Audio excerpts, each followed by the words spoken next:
Hear you, sir. Wonderful. Yes, sir. Dr. Ravi Jain, sir, please.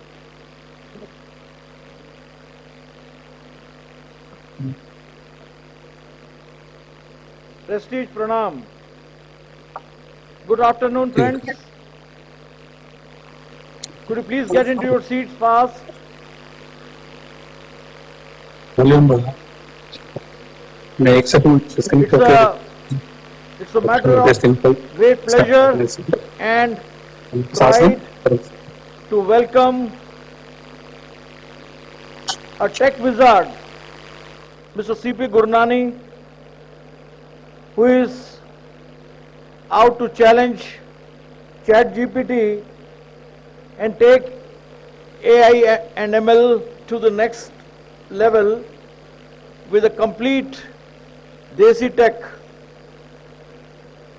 I'm sure it would be another Mangalyaan story for India.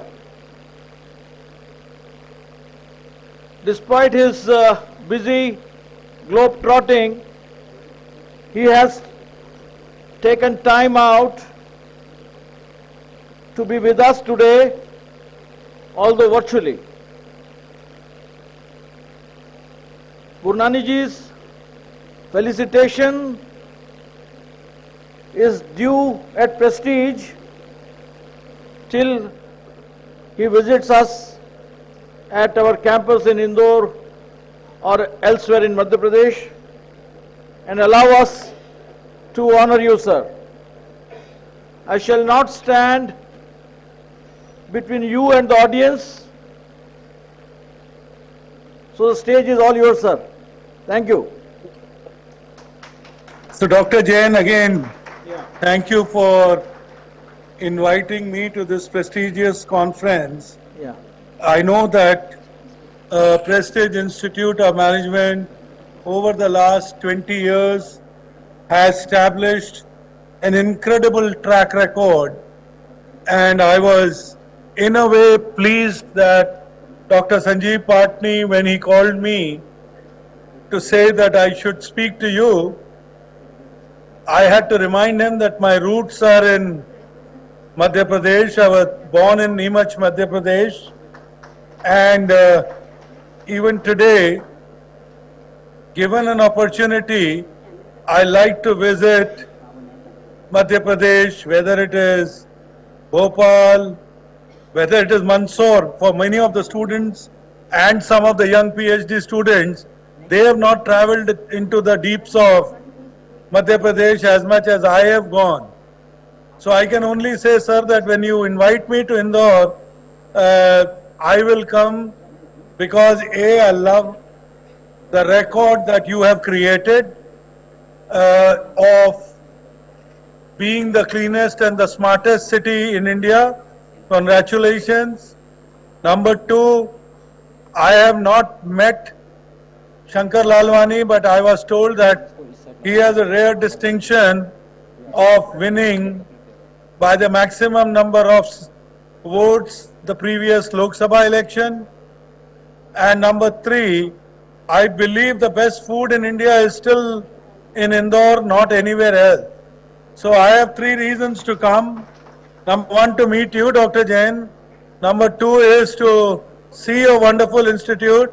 And number three, I am a foodie at heart. So an AI cannot take away my food habits. I mean, for that, I think I have to rely on the Chappan Bhog that you will give to me, sir. But in general, I can only say that AI is not new. For many of us, we know that robotics, automation has been part of our lives. And for those who are old enough like me, have seen the demise of manual typewriters, have seen the demise of the electronic typewriters, and I've also seen now voice taking over text completely. I mean, I know that many people now don't even type their WhatsApps. They are constantly dictating it.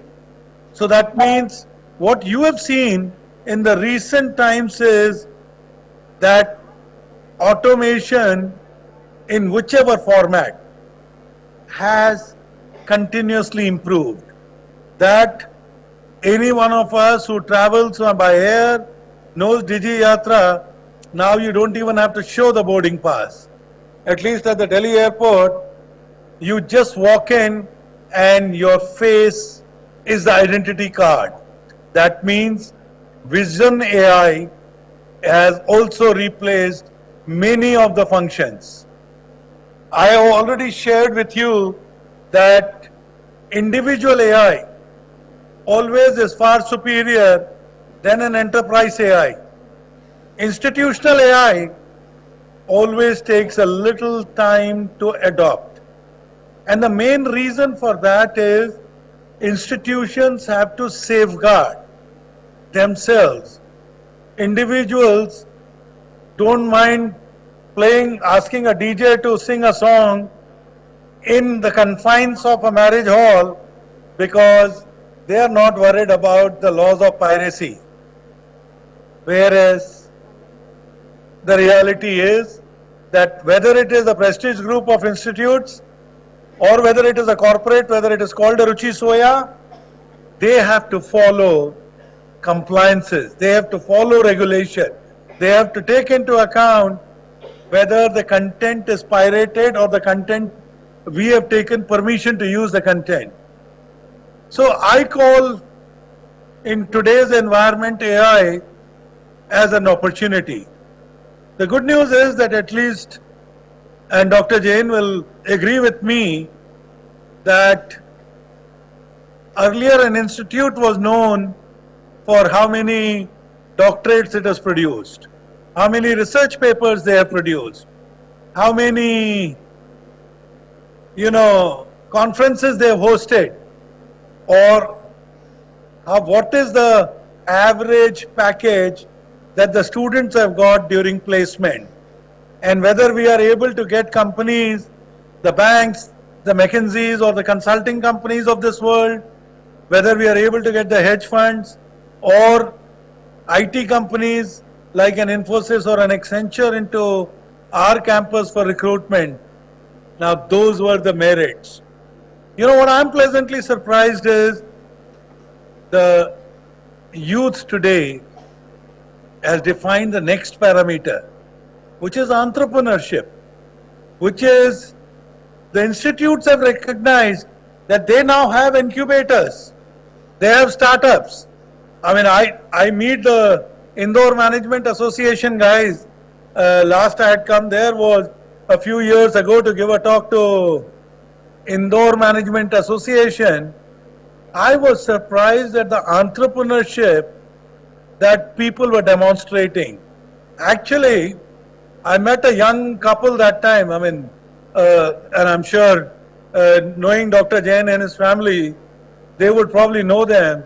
There was a young entrepreneur called Savanta and his wife Preeti. The biggest surprise was their 8 or 9-year-old son, who was an entrepreneur on its own.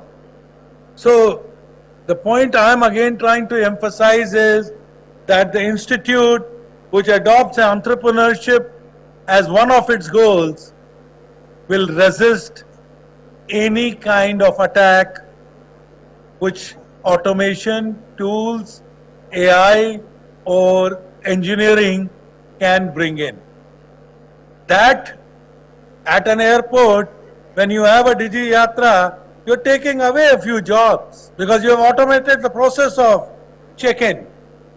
The number of ground handling staff has reduced. Now that doesn't mean that airline industry will not expand. That does not mean there will not be any new jobs. The jobs will be there. It's just that if you are an entrepreneur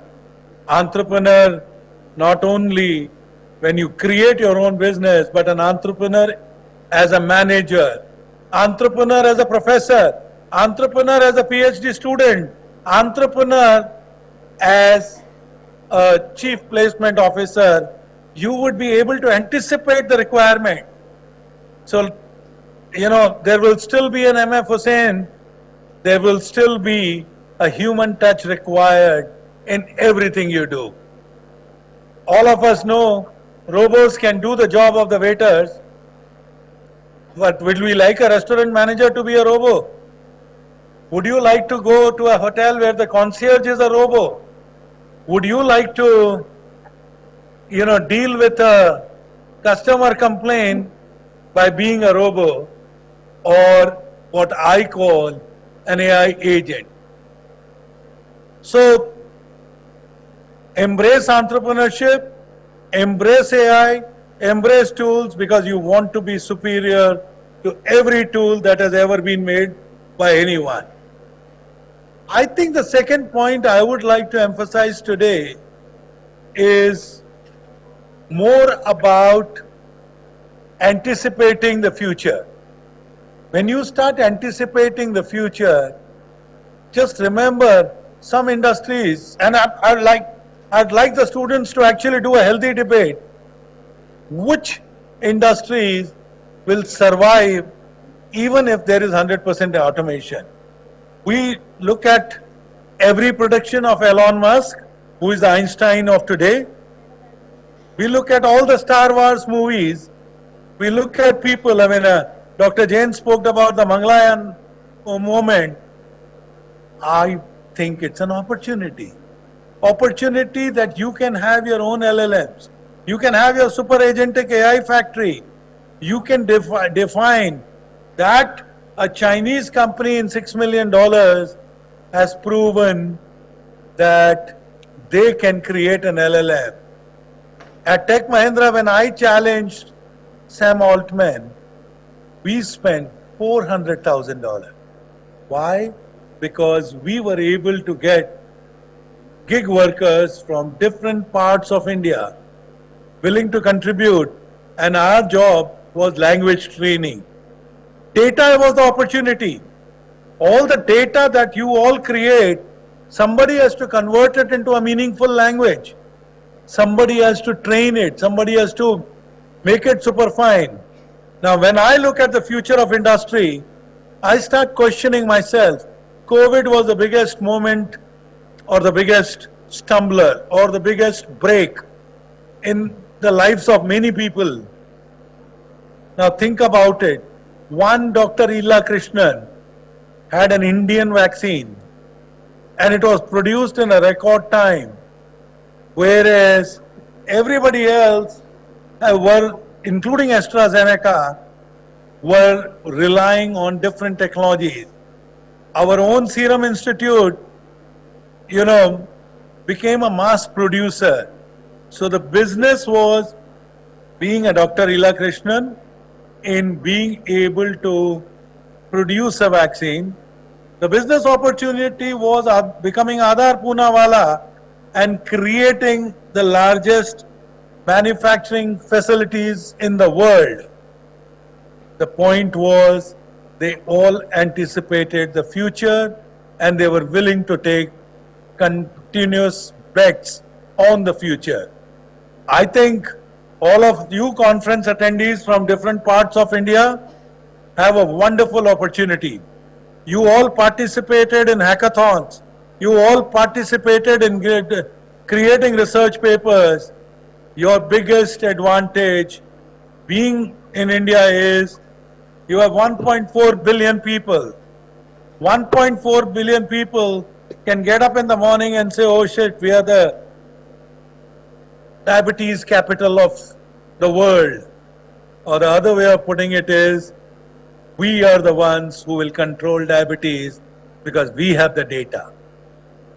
We will control cancer because we have the data. We will become the Dr. Ila Krishnans, and we will have in record time solutions where people are still talking about problems. AI allows us to do. AI makes us efficient, makes us productive. AI will also allow us to leapfrog. So, ladies and gentlemen, I can only say is that old saying about be bold, dream big.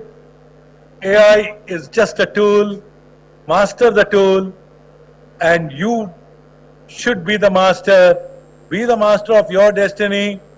Number of opportunities are only growing, and with people like Dr. Jain, Dr. Patni, and all the conference organizers, I can only say, if you invite me, sir, I will definitely come to the Prestige Institute, and I'm looking forward to face-to-face interactions with many of you.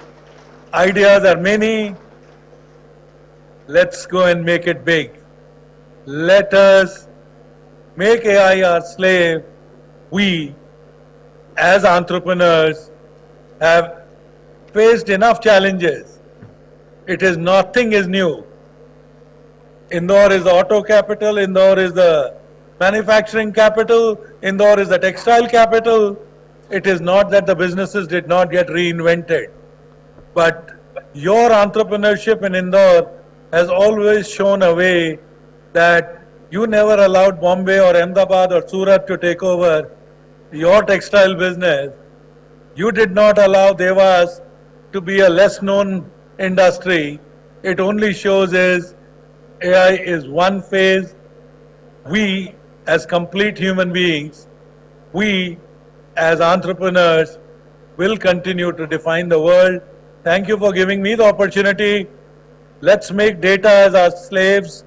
Let's train the data and let's rule the world. Thank you.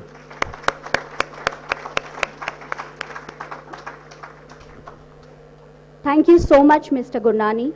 We are very pleased to welcome you at Indore, and we are looking forward to have you at Indore with some poha jalebis. And since you mentioned that you are a foodie, I'm sure you would love this place. Thank you so much. And you were listening to our chief guest, Mr. C.P. Gurnani, the co-founder, Elenos, former CEO and MD of Tech Mahindra. You just saw that he was present online. We could not welcome him though, but then I'm sure our warmth would surely reach him. We would quickly see his profile through our audiovisual presentation, and then we'll move forward with the program.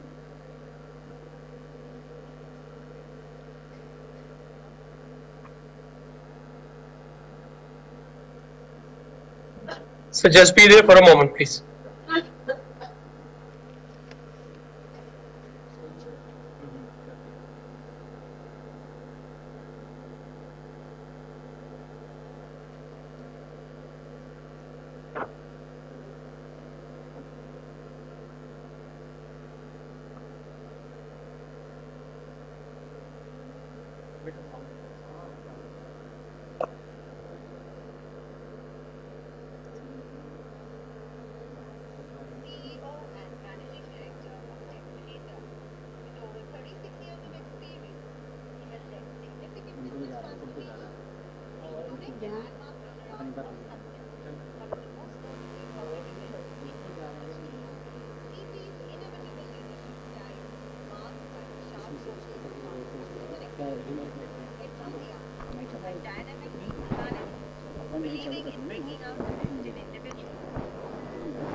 Before Tech Mahindra, CP held senior roles at Hewitt. Mr. CP Gurnani, popularly known as CP within his peer group, is the CEO and Managing Director of Tech Mahindra. With over 36 years of experience, he has led significant business transformations, including the landmark turnaround of Satyam, one of the most notable corporate events in Indian history. CP's inimitable leadership style is marked by his sharp focus on customer experience, enthusiasm, and dynamic people management, believing in bringing out the best in individuals. An accomplished business leader with extensive experience in international business development, startups and turnarounds, joint ventures, mergers, and acquisitions. Before Tech Mahindra, CP held senior roles at Hewitt Packard Limited, Perot Systems India Limited, and HCL Corporation Limited. His entrepreneurial approach and vision played a key role in Tech Mahindra's rise to prominence. Sir served as chairman of NASSCOM in 2016 till 2017. He has been recognized with numerous awards, including Ernst & Young's Entrepreneur of the Year, CNBC Asia's Indian Business Leader of the Year, and Business Standard CEO of the Year. In 2015, he was conferred with Best CEO of the Year at the Forbes India Leadership Awards and Asia One Global Indian of the Year for Technology in 2016. He was also listed among the top 100 global CEOs by the Wall Street Journal in 2016. An alumnus of the National Institute of Technology, Rourkela, CP holds an honorary doctorate from V. Surendra Sai University of Technology. Passionate about social causes, he co-founded Titliyan, an NGO supporting over 140 underprivileged children, and is actively involved with the Tech Mahindra Foundation, helping 1,16,000 beneficiaries. Mr. CP Gurnani's motto is, "Work hard and play hard," reflecting his all-encompassing approach to life and leadership. We welcome you, sir. Let's give a big round of applause to Mr. Gurnani. Thank you again, sir, for your time at Prestige Institute. We are grateful to you. Thank you so much. So thank you again, Dr. Patni, Dr. Jain, for inviting me to this international conference. You know, my loss that I'm not doing it in person, but I am willing to settle for second best because you all have said I can come to Indore in future. Thank you. Thank you, sir. Thank you, sir. Thank you so much. Thanks for your time today, and we'd like to welcome you to Indore very, very soon. Thank you very much. Yeah, see you, bye. Distinguished guests, esteemed speakers, respected delegates, faculties, and dear students, a very good afternoon to each one of you present here. I am Dr. Rashmi Barjatia Rawat, and it is my absolute privilege to be the host of this validatory ceremony of PICOM 2025, the 20th International Conference on Redefining Business Transformation, Human-Machine Synergy in the Era of Industry 5.0. This conference has been a remarkable opportunity for all of us to grow, to challenge our thinking, and to ignite the spark of innovation that will propel us forward. Yesterday, we had the privilege to hear thought leaders from Dr. Justin Paul to Dr. Surat Singh to Mr. Ajay Sevikari, and visionaries from Mr. Sahil Nair to Dr. Arpan Bharadwaj, who have challenged the status quo and shared their wisdom with us.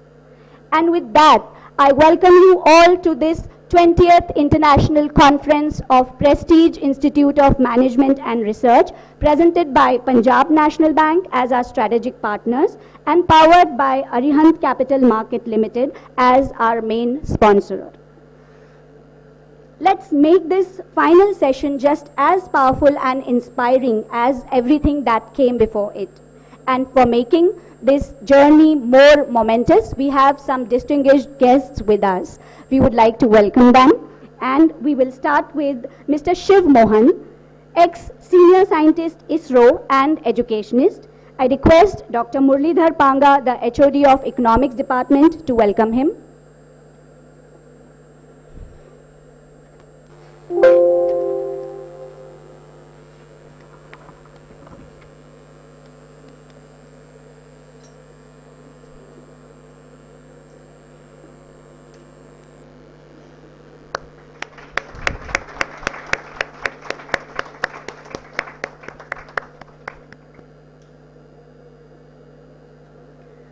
We are pleased to have Mr. Shalabh Chaturvedi, the Managing Director, India and SAARC region, Case Construction Equipment, CNH Industrial, with us today.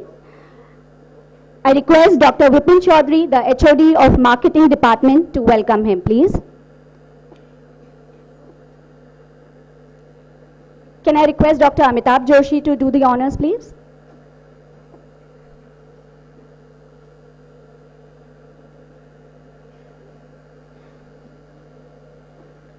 Please give a big round of applause to our guests.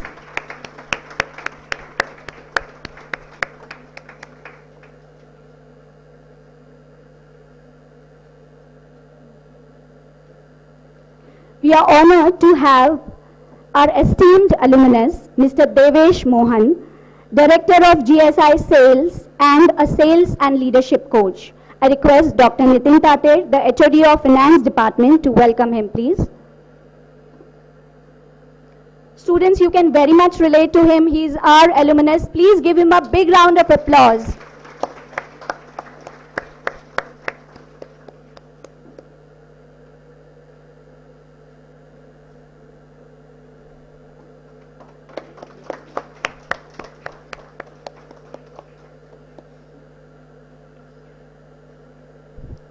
We also have with us Mr. Siddharth Rajhans, diplomat, professor and global envoy at Prestige. I request Dr. Rajesh Jangalwal to welcome him with flowers. Can I request Dr. Vipin Chaudhary to do the honors, please?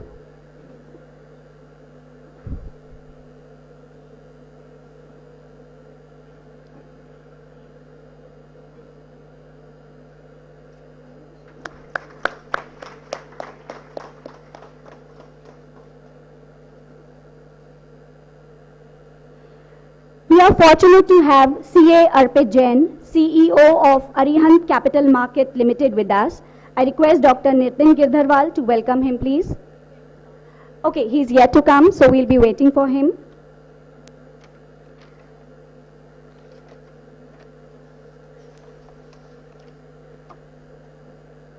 Having extended our warm welcome to all our guests, it is now my pleasure to invite our Group Director, Dr. S.S. Bhakar, to propose and to deliver a welcome address.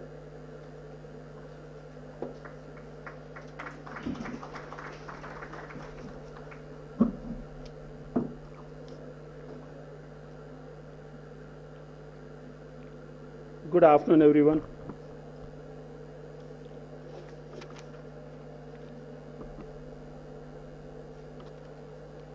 Honorable Mr. C.P. Gurnani ji, co-founder LNOS and former CEO and MD Tech Mahindra, who just presented his discourse in the valedictory session. Honorable Dr. Davis Chan, Chairman PEF and Chancellor Prestige University. Respected Mr. Shiv Mohanji, former Senior Scientist ISRO, India, and academician now.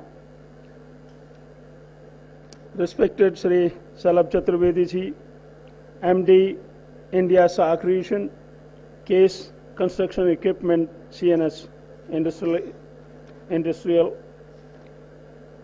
Respected Mr. Devesh Mohan, he is my student, alums, Prestige Institute of Management and Research Indore, but I am using respected for him because he has earned it. Director GSI, Sales and Leadership Coach. Respected Mr. Siddharth Rajhans, Diplomat, Professor and Global Envoy, PIMR. Respected Arpit Jain ji, CA Arihant Capital Markets, who's likely to arrive in next couple of minutes. Dr. Anil Bajpayee ji, Group Director, PIMR Bhopal. Dr. Subramaniam Raman Iyer ji, Director, PIMR UC Campus, Indore. Dr. Manoj Deshpande ji, who is still to arrive, Senior Director, PIEMR, Indore. Dr. Sanjeev Patni ji who was on air just a few minutes back, CEO, AIC, PIMR, Indore. All the HODs, faculty members, delegates, and students. I welcome you all in the valedictory session of the conference. This is the final segment of this year's conference, PCON 25. We have had 2 hectic days of learning, and this is the time when we need to look back and see what we have learned and how are we going to utilize what we have learned in last 2 days. As we conclude this PCON 25, I want to express my sincere gratitude to each and every one of you for your active participation and insightful contributions. The diverse perspectives shared have enriched our understanding of Industry 5 and how it is going to pave the way for greater human-machine synergy and transform the way we do business. The conference has not only provided greater insights on the topic, it has also provided a clear path for implementing Industry 5.0 and its recommendations by different organizations. A special thanks to our presenters, panelists, and the dedicated organizing team who made this event possible. Let us all carry the knowledge gained today into our respective fields and work towards a future where human workers and intelligent machines work in complete harmony without harming the human beings. There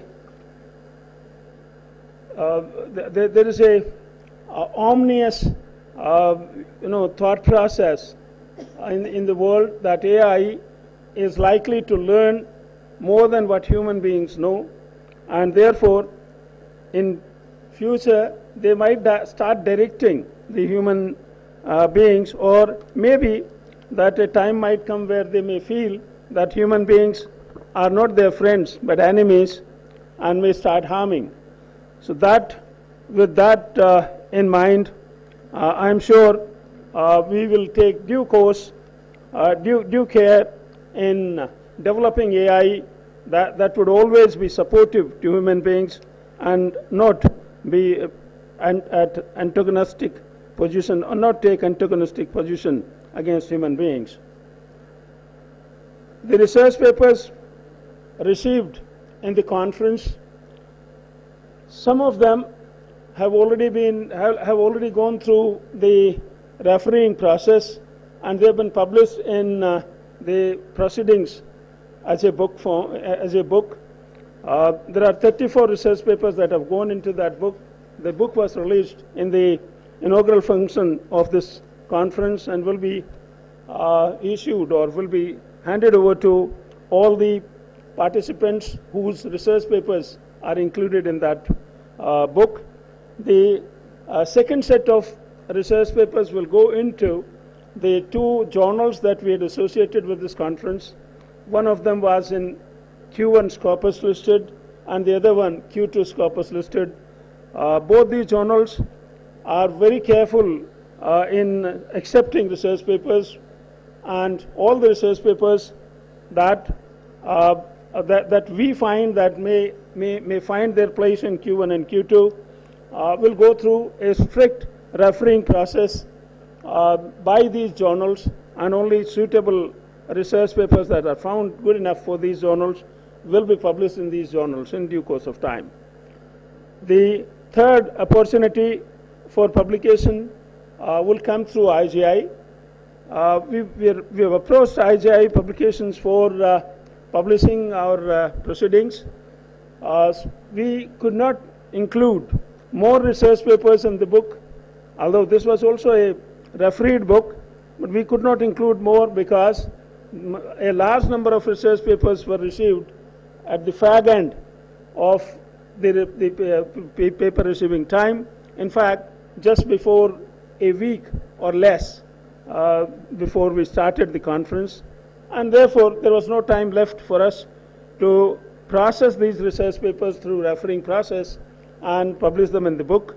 They will also be put through the refereeing process, and ICIA has agreed to publish these as proceedings, and these proceedings may also find their place in Scopus. We are in touch with Scopus. We've not yet finalized, but I am sure it is possible. The remaining papers, all those papers which do not find any place in any one of these, naturally are the ones that are not good enough to go on any of these platforms, and therefore we would not be able to publish those research papers in any case. When we come to the concluding part of this conference, we need to look back at the learning that we've had in last 2 days, and we need to also look at what are the takeaways from this conference. I'm sure every one of you is richer in understanding Industry 5 today after 2 days of deliberations. And I'm sure these deliberations must have triggered an urge for you also to carry out further research in this area, and I'm sure a large number of you would start or carry out more research in this area, generate greater understandings. Industry 5 is pretty new. It has just started.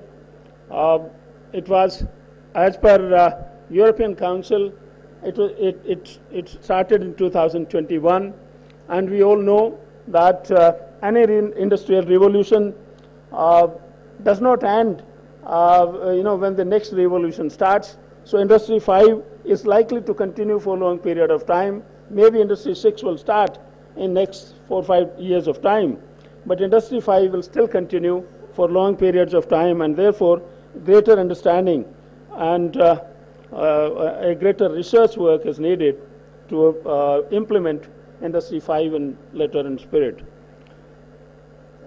We, as an institution, organized number of activities.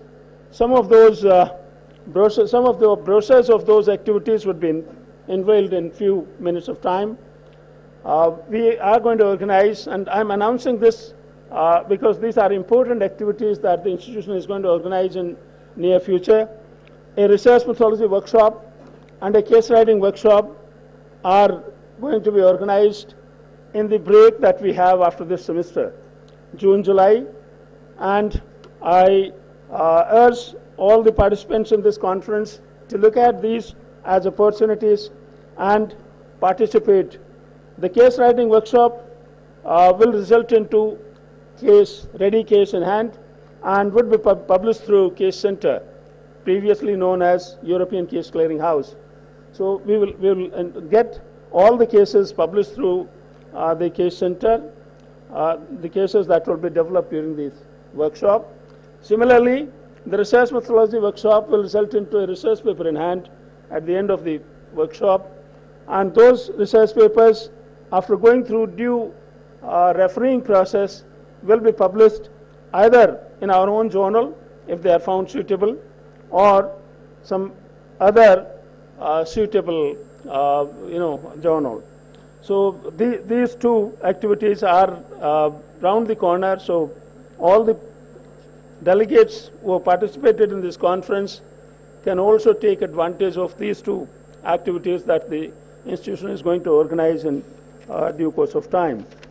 Since, as a conference chair, I should be, talking, these should have been the concluding remarks as the conference chair, but since I have been invited as the first speaker, they can't be concluding remarks. But anyway, thank you very much for being part of this conference. Thank you.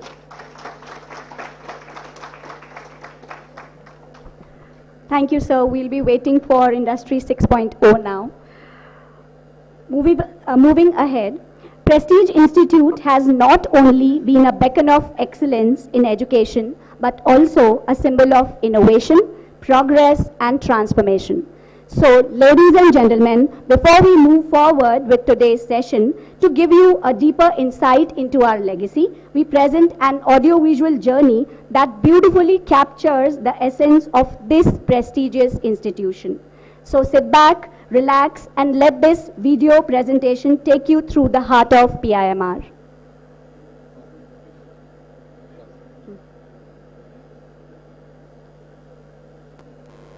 Educating someone is the noblest effort anyone can do in his lifetime. Prestige Education Foundation was founded with the same motive in the year 1994. In its journey, this foundation is nurturing students from LKG till PhD, with the vision of developing students of society as front runners and to contribute towards national development. Prestige Education Foundation runs institutions offering courses in management, engineering, law, media studies, commerce, IT, to name a few.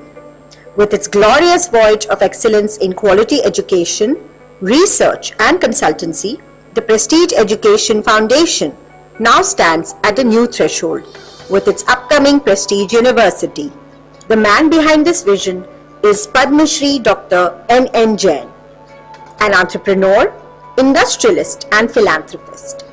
Carrying the vision of Dr. N. Jain to new heights, Dr. Devish Jain, Chairman, Prestige Education Foundation and Chancellor, Prestige University, and Mr. Dipan Jain, Vice Chairman, Prestige Education Foundation and Pro-Chancellor, Prestige University, are spearheading this intellectual entity by following the footprints and vision of their father. Maintaining high standards as per the norms and directives of higher education and education bodies of state and central government, the institute was successful to get permanent affiliation from the prestigious Devi Ahilya Vishwavidyalaya Indore in the year 2000. It enjoys autonomous status thrice consecutively by UGC in 2006, 2012 and again in 2018. It is recognized by University Grants Commission under 2F and 12B. The institute is proud to have been accredited thrice with the highest grades by National Assessment and Accreditation Council UGC. Currently, Prestige Institute of Management and Research Indore enjoys NAC A++ grade with a CGPA of 3.57, making it the only institute in Central India to do so. It is also an ISO 9001-2015 certified institute. PIMR provides suitable environment for academic research and currently has 49 PhD guides, 115 JRF and PhD awardees, and 91 research scholars at our PhD center, which came into action in the year 1994. The PhD center is a recognized research center of Devi Ahilya Vishwavidyalaya Indore. At present, close to 400 research papers of our faculty members have made their place in different and esteemed international and national research journals such as UGC, UGC Care, Scopus and ABDC. In the year 2019, PIMR was enlisted under UGC Paramarsh scheme where it assists other institutions for NAC accreditation purposes. PIMR Good Governance Cell has been actively involved in conducting various activities related to public-private relationship model and helps to accomplish various government projects. Department of Higher Education and World Bank initiated governance benchmarking project with international standards in which PIMR Indore is identified as a top-notch institute and has been suggested to offer suggestions and recommendations to other institutions. The year of 2018 brought another milestone for us as the foundation stone of Atal Incubation Center Prestige Inspire Foundation was laid, which is an initiative supported by Atal Innovation Mission, Niti Aayog and the Government of India. The concept of Prestige Atal Incubation Center is to give a shape with the notion of establishing startups in the agricultural sector of MP region and other promising sectors by budding entrepreneurs. The AIC currently has 12 startups that have won numerous awards at international and national levels. Beginning with 400 in 1994, the student strength now stands at over 5,000 and continues to rise in postgraduate courses, MBA full-time, MBA Financial Administration, MBA Marketing Management, MBA International Business, MBA Personnel Administration, MBA Advertising and Public Relations, Master of Mass Communication. The institute also offers BVOC, Bachelor of Vocational Studies, in Banking and Financial Services and E-Commerce and Digital Marketing. in undergraduate courses, BBA, BBA Foreign Trade, BCA, BCom Honours, BA JMC, and in law courses, BA LLB Honours, BCom LLB Honours, BBA LLB Honours, LLB Honours, LLM. The institute also offers a range of certification programs. Complacency leads to stagnancy. The institute continuously evaluates itself through participation in various external rankings conducted by external agencies. The institute has been consistently ranked in top business schools of India on a variety of parameters. The institute supports and promotes a range of developmental programs for faculty members and has successfully conducted many faculty development programs, research methodology workshops, curriculum development workshops, case study workshops, and international conferences ever since its inception. We are proud to host a galaxy of experts, luminaries, and delegates cutting across industries and sectors who have blessed, motivated, and inspired our students with their knowledge, experience, and expertise. PIMR's Research, Consultancy and Training Wing conducts MDPs, EDPs, and many training programs for industry and several departments. Under the umbrella of best practices, PIMR prides itself in providing the students a holistic center, road track club, PIMR literacy mission, and our flagship program Rahat, a health camp organized to serve community. Anubhuti and village adoption are at the forefront of our endeavor to contribute meaningfully towards social causes. A sound infrastructure is one of the most crucial elements for creating a sound learning environment within an institution. Keeping this in mind, the institute has been maintaining its advanced infrastructure such as e-library, dedicated English language lab, computer-based simulation lab, and a well-equipped media studio that caters to all the requirements of film and television production. All these have led to the creation of award-winning productions.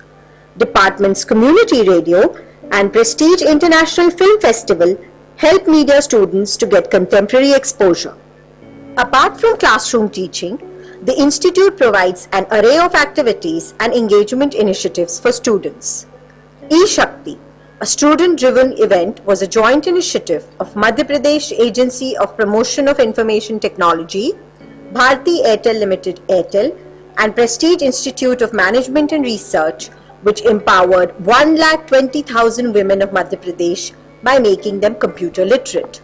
Regular series of institute industry interactions, student-driven clubs, Central India's biggest youth festival Manthan, are all platforms for students in the direction of experiential and hands-on learning. With our students, we have successfully achieved Guinness World Record of largest backward walk and many other records. We are proud about our supportive and meaningful MOUs with foreign universities and institutions such as University of Illinois Chicago UIC, University of California UC Davis, Brandeis University Boston, and Essex School of Management Paris and Lille. We also maintain a list of strong linkages and professional MOUs with industry. The institute offers global exposure to students through its international linkages in the forms of international internships, industrial visits, foreign certification programs, and short training courses. An institute is known by its students and their success stories. Placements at PIMR have been outstanding, attracting recruiters from diverse sectors. Alumni are the real brand ambassadors, and our institute feels immensely proud of PIMR alumni who are creating milestones in their respective fields. Having made their footprints domestically and globally, our alumni are associated with top leagues across industries. The next milestone in this enriching and engaging journey for PIMR is to be a degree awarding institute. Let's give a big round of applause for Prestige and for ourselves. Students there at the back, can we have a big round of applause? Thank you. Now, let's take a comprehensive overview of the key highlights, discussions, and outcomes of our time together. I would like to invite Dr. Pratima Jain, Coordinator of PICOM 2025, to present the official conference report.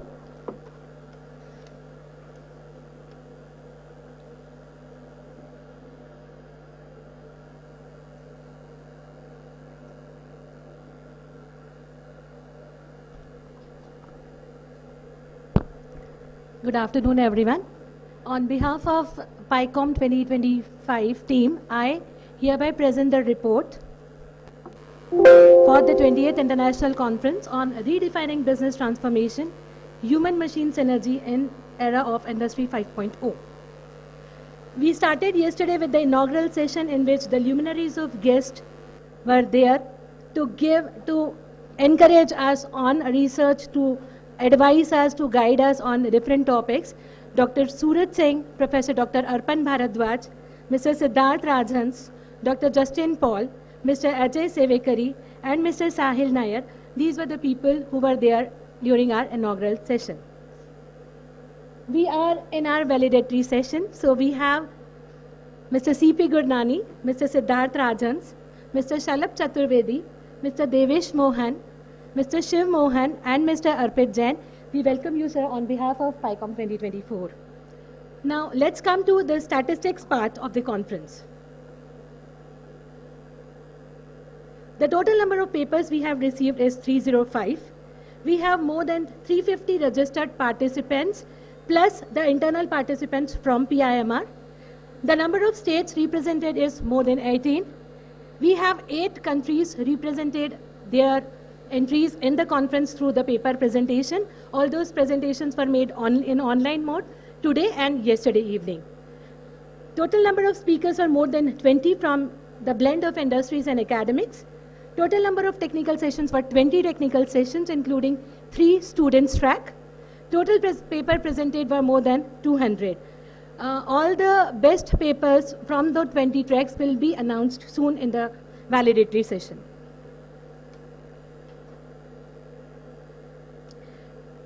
Today, we also had a PhD thesis contest in which we have Professor Justin Paul, Professor Sumit Narula, Professor Deepak Srivastava, and Professor Anil Bajpai as the judges.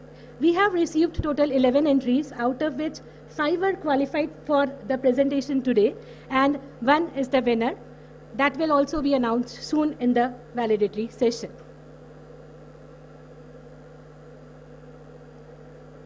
Some of the special highlights. During this conference, we are releasing our souvenir featuring more than 300 abstracts. We have 3 status papers on the conference theme presented by the faculty of PG campus, UG campus, and the law campus. We have the release of conference proceedings with ISBN number, which is already a peer-reviewed journal. Yesterday, we have done the opening of the same. We have the research workshop yesterday on ethics, predatory journals, and high-impact publishing. Along with these, we have the tie-up with 2 reputed journals, that is International Journal of Consumer Studies, UK, which is Scopus listed with site score 18, IF 8.6, Q1 journal with A category. Along with these, we have another journal, Journal of Content, Community and Communication, which is Scopus Q2, site score 2.9, SJR 0.269, and SNIP 0.5.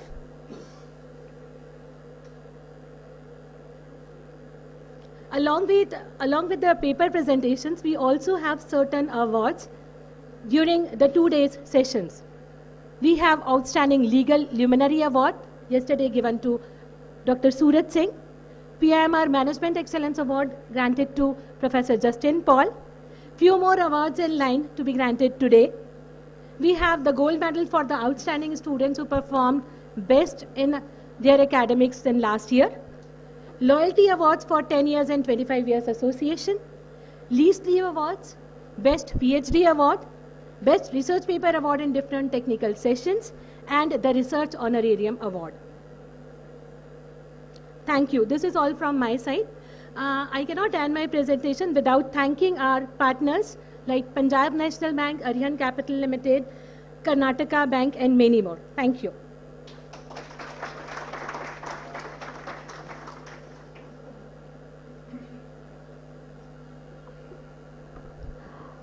Thank you, Dr. Pratima Jain. वो कहते हैं ना, रस्में दुनिया भी है, मौका भी है और दस्तूर भी.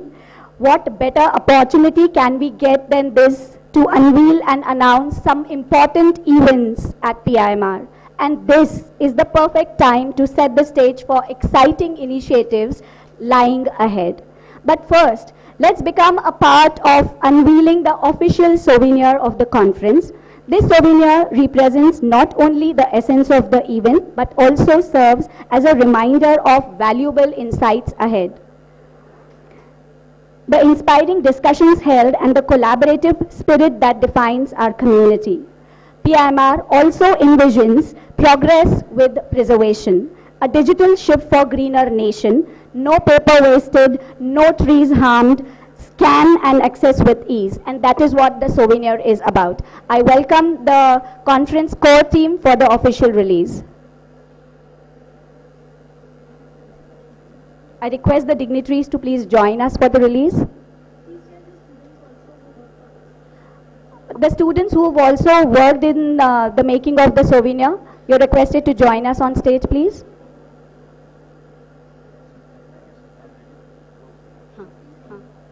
कुछ है यहाँ पे जो चलना है प्रयत्न से कहाँ है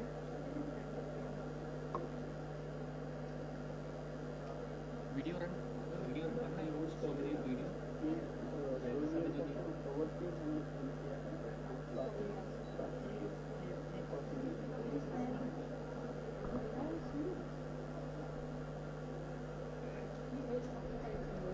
कौन Dr. Prayatna Jain. Dr. Prayatna Jain. The students from the souvenir committee. Please note that we've printed only the front page of the souvenir. The entire souvenir else is in a soft copy.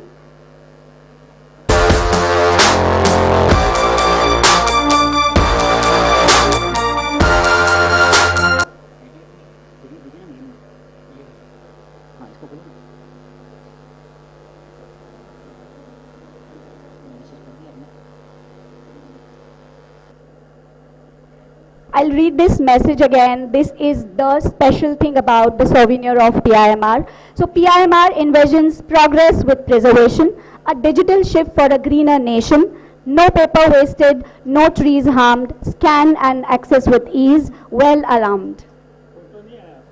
कोई बात नहीं sir, I am okay.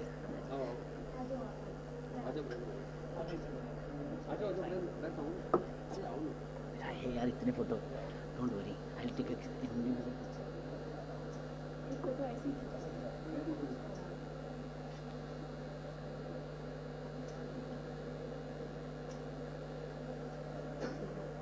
Hello. So this is the e-souvenir this time. The moment you will scan, you will get the e-copy as well to download. We'll share with every participant over the email as well. Thank you so much.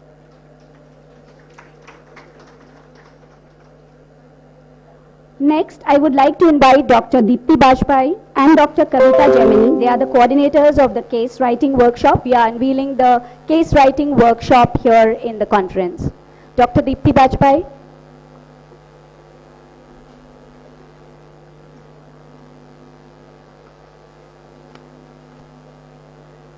The case writing workshop is designed to provide participants with a unique opportunity to engage in the real world problem solving. The workshop will provide hands-on experience and will bring together experts, educators and professionals to foster creativity and collaboration. Let's give them a big hand.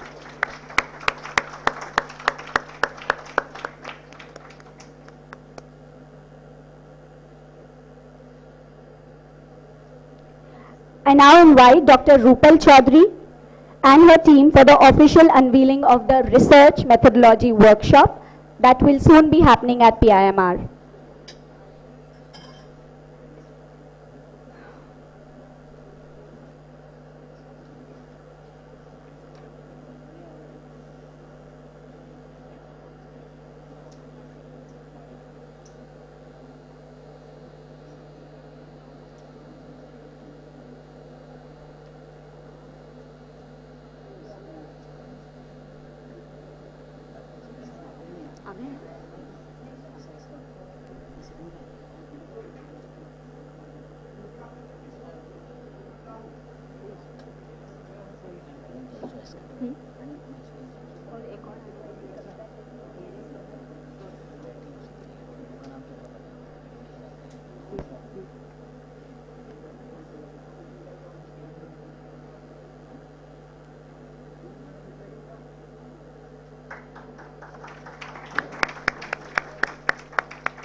Last but surely not the least, we are thrilled to unveil the date of PICOM 2026, that is the 21st International Conference on the theme Resilient Leadership for Sustainable Growth.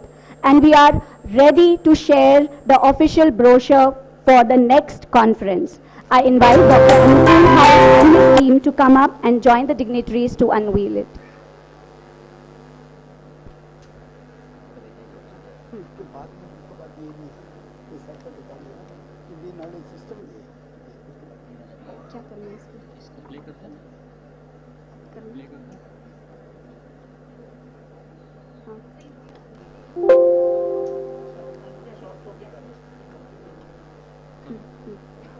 PIMR is also going.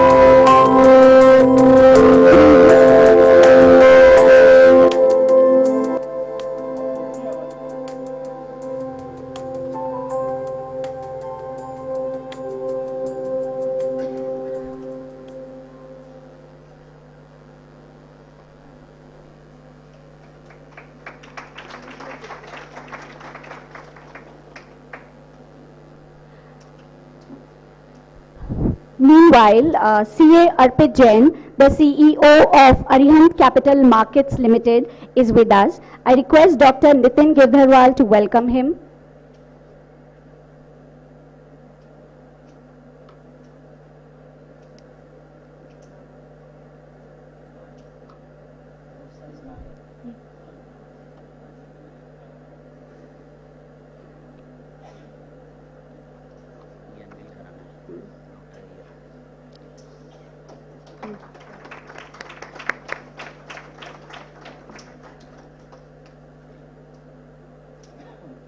We are also delighted that Mr. Praneet Maheshwari, COO Arihant Capital Markets Limited, and Ms. Kavita Jain, the research head from Arihant Capital Markets, have made it to this event. I request Dr. Manisha Singhai to please welcome them.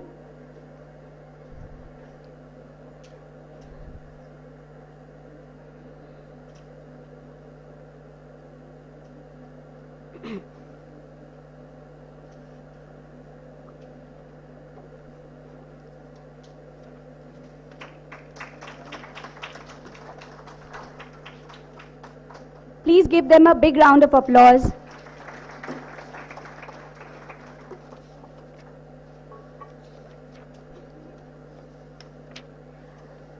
We still have the Indian Knowledge System brochure to be unveiled.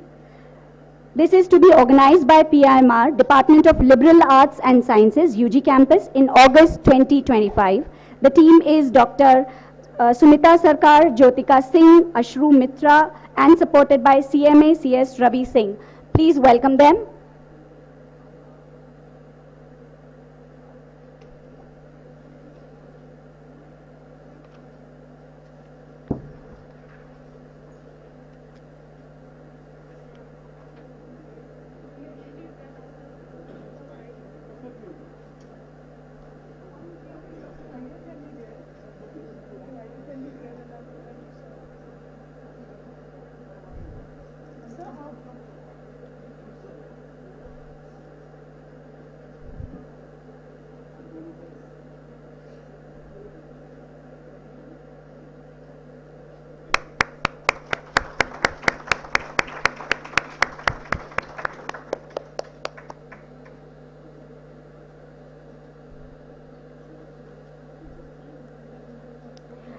Can I request Dr. Pallavi Joshi Kapuria to please welcome Ms. Kavita Jain from Arihant Capital Markets?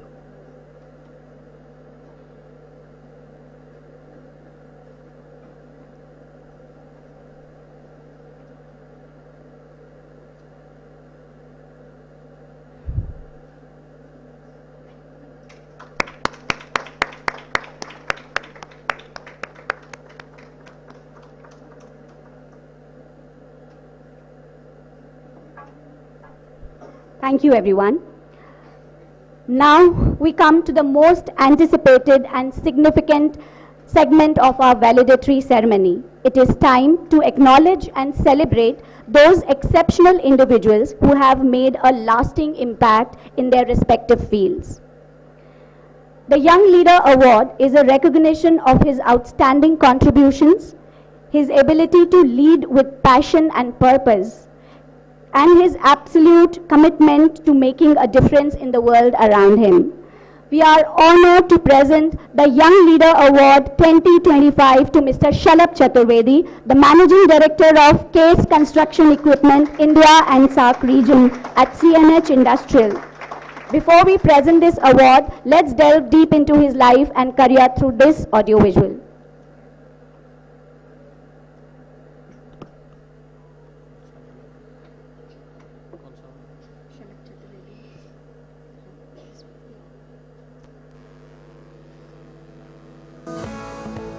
Mr. Shalabh Chaturvedi is the Managing Director for India and SAARC region for Case Construction, India's premium manufacturer of construction equipment and a wholly owned subsidiary of CNH Industrial NV. In his role at Case Construction, he is responsible for providing strategic direction and leadership to the operations as well as expanding the brand's presence in the region.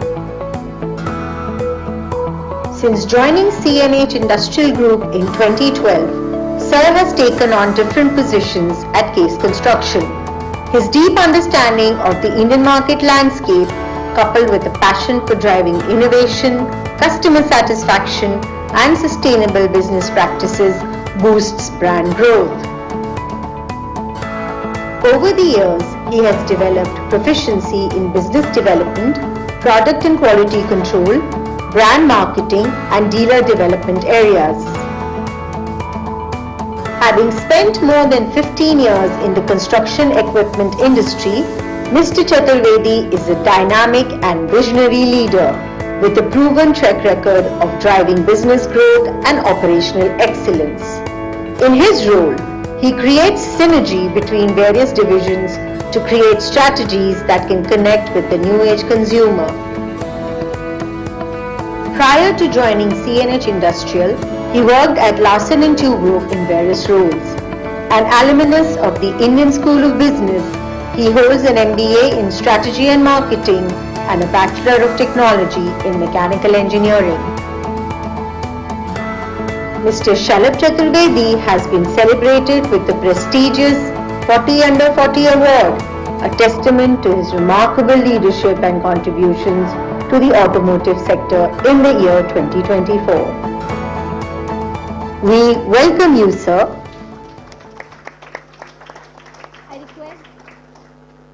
I request Dr. Pallavi Joshi Kapuria to cite the award, please.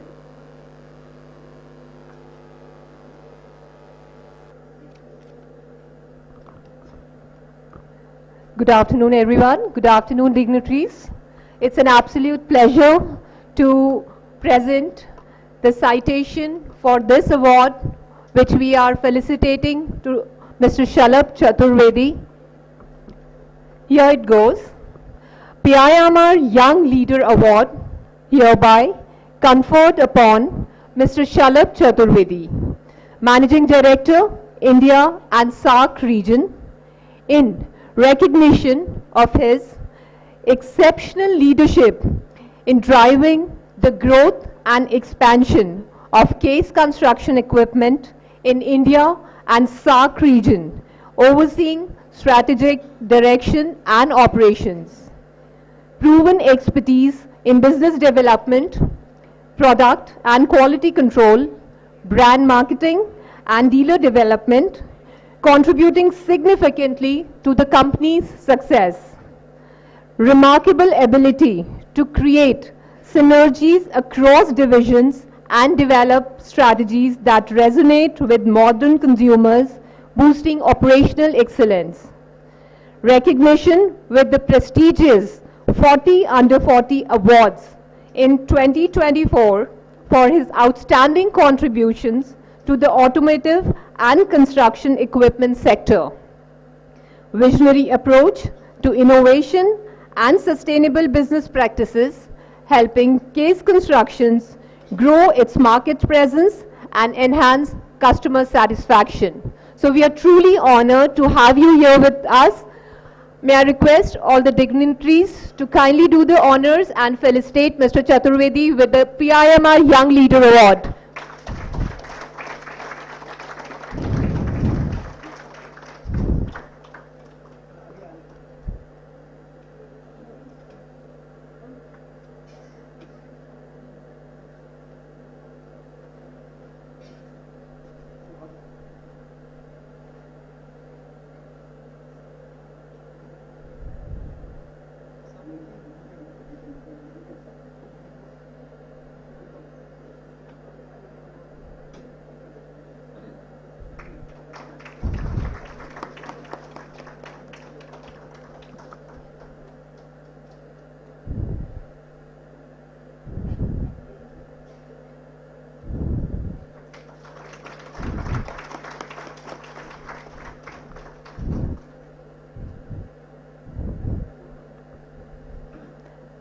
Many, many congratulations, sir, on behalf of Prestige Group.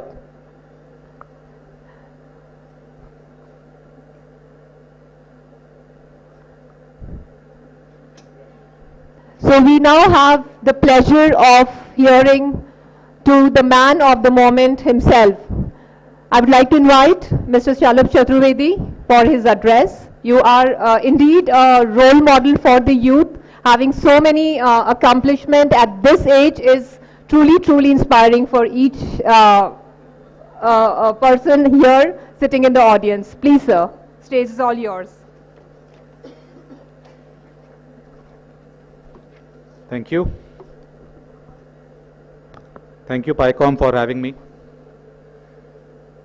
Esteemed dignitaries, members on dais,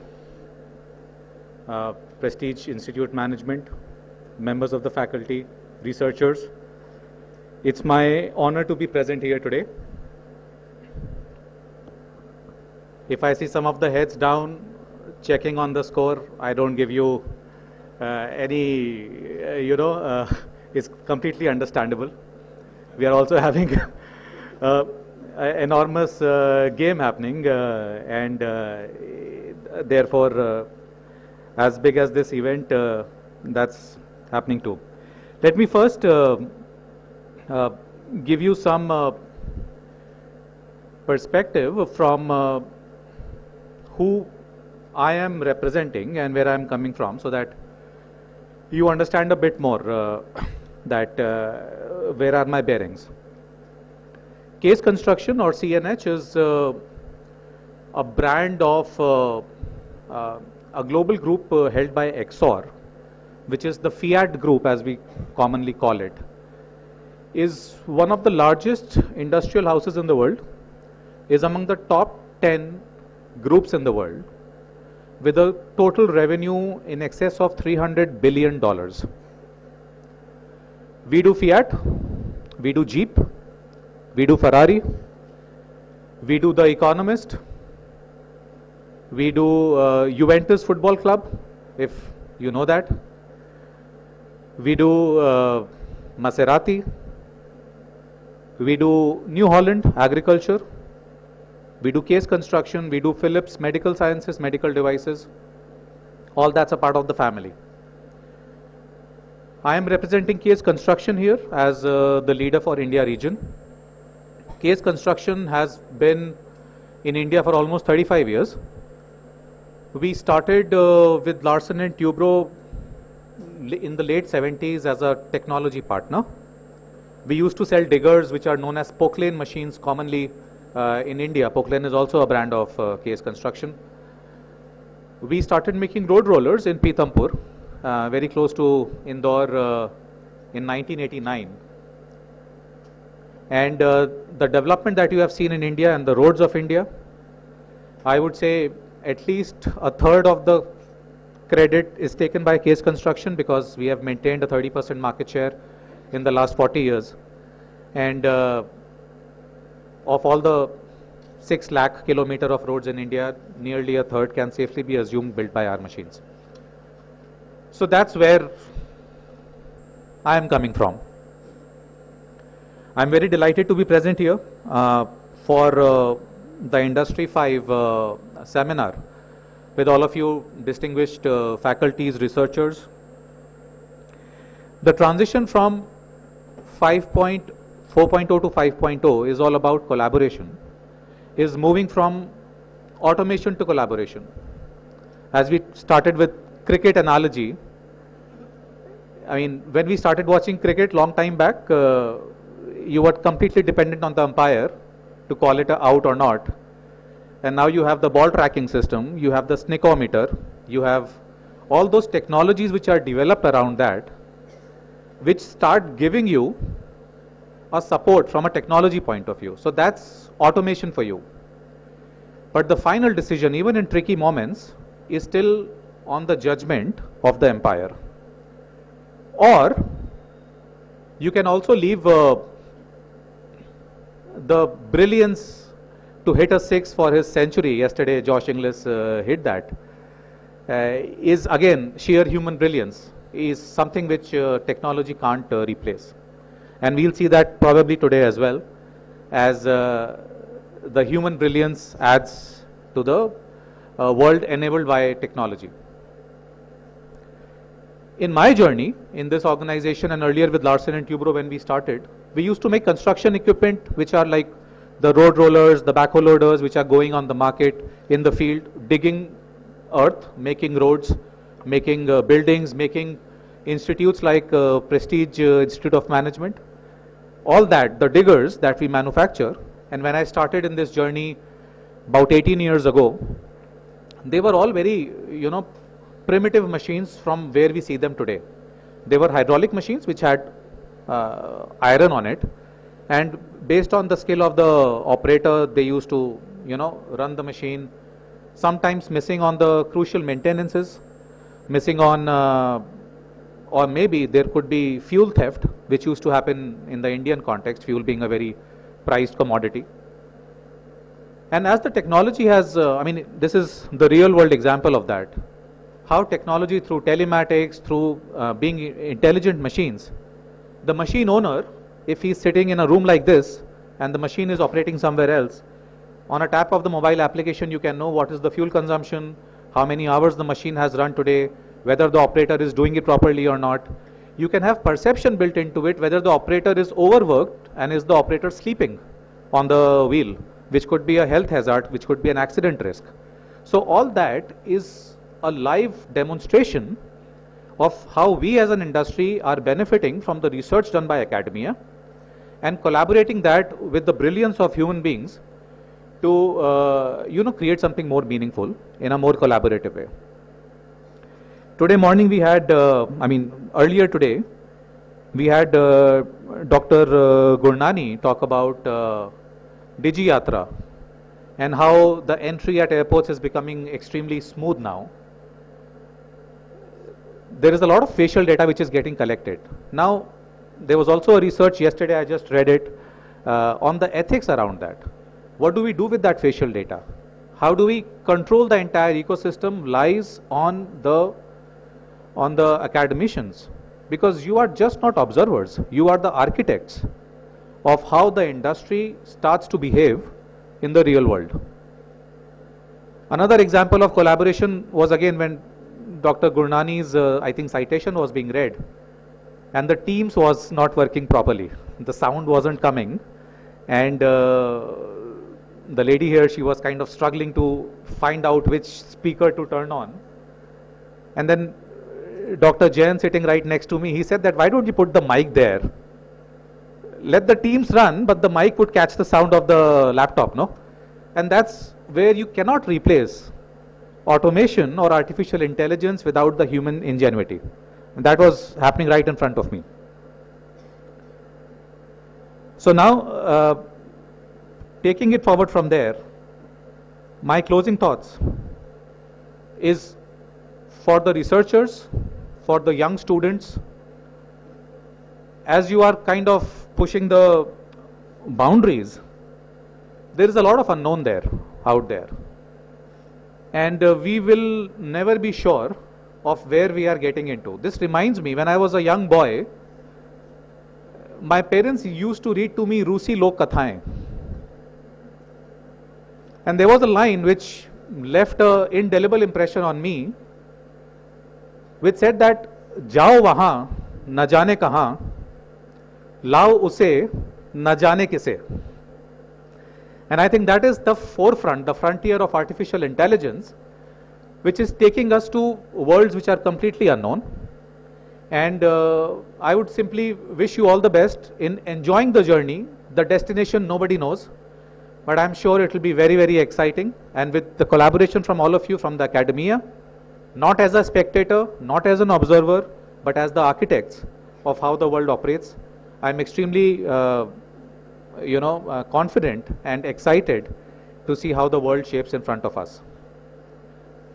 As a last comment, if anybody knows the score, how are we doing? All right, thank you so much.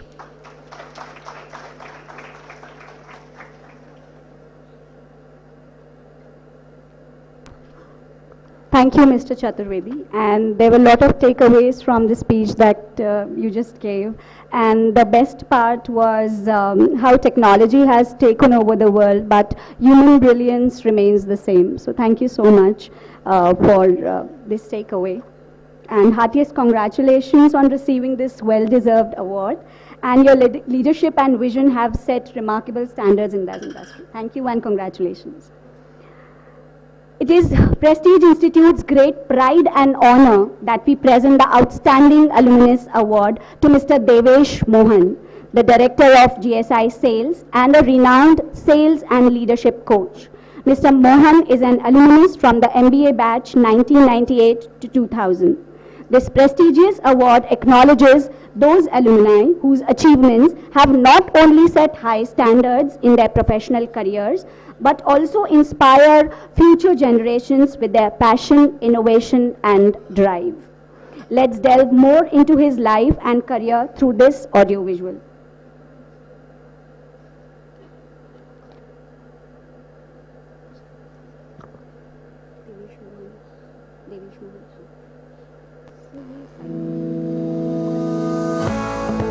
Mr. Devesh Mohan is the Director of GSI Sales at Canonical, where he is responsible for building and scaling global GSI alliances. In this role, he drives revenue growth by creating new business models and go-to-market strategies, fostering joint innovation with partners, and supporting the delivery of open-source solutions.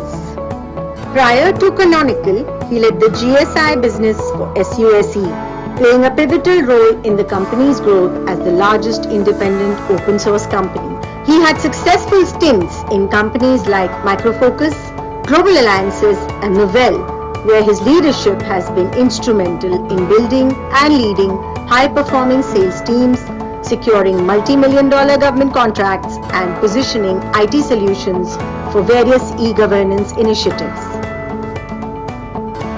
A seasoned professional with over 20 years of experience in the IT industry, specializing in sales, leadership, and GSI management. Throughout his career, Mr. Mohan has worked across diverse verticals and geographies, gaining extensive expertise in sales operations, business development, and team leadership. He has successfully built operations from the ground up in new markets and crafted innovative sales and marketing strategies that have helped establish strong brand identities for his organizations. He holds an MBA in marketing and a BE in mechanical engineering, with further leadership training from INSEAD. His extensive experience and expertise makes him a valuable speaker and mentor, with 2 TEDx talks to his name. Mr. Devesh Mohan's leadership extends beyond corporate roles. He is the founding partner of Leadership KARD, a coaching organization focused on developing emerging leaders using actionable frameworks. His approach emphasizes self-management and effective leadership for organizational growth. He enjoys contributing to society through an NGO dedicated to educating underprivileged children. We welcome you, sir.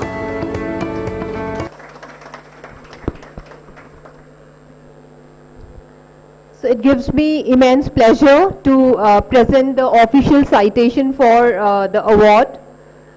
Please be seated, sir. We'll just present the citation before we invite you for your talk. So here it goes. PIMR Outstanding Alumnus Award hereby conferred upon Mr. Devesh Mohan, GSI Sales Leader and Leadership Coach, in recognition of his leadership in scaling global business strategies and alliances, contributing significantly to the growth of Canonical, SUSE, Microfocus, and Novell. Expertise in establishing and growing the GSI business unit for SUSE, transforming it into largest independent open source company. Outstanding contributions to e-governance projects with the Government of India, enhancing automation and citizen services. Recognition as a thought leader and author of Build Your Sales Muscle, with his impact extending through TEDx talks and leadership coaching.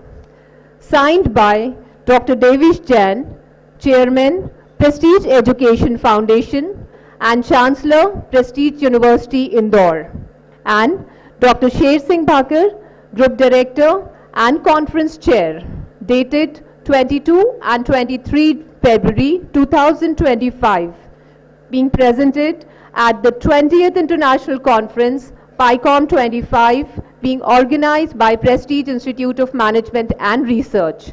Many congratulations to you, sir. I would request all the dignitaries on the dais to kindly felicitate Mr. Devesh Mohan.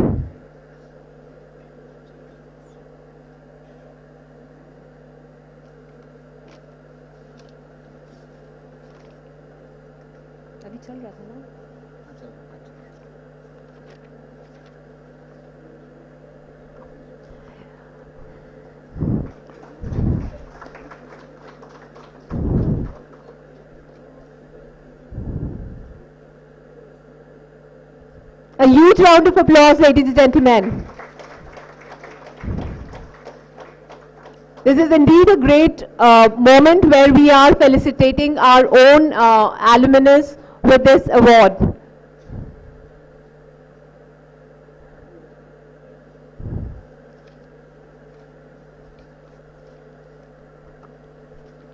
So now is the time we would like to hear from you, Mr. Devesh Mohan. Over to you.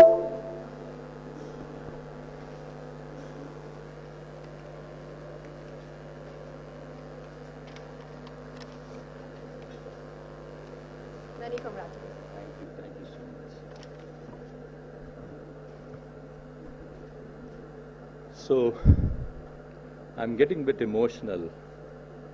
I'm here back, probably most of the times I have been on the other side, listening to the dignitaries, and this time I have got a chance to be on the other side receiving the award from the dignitaries.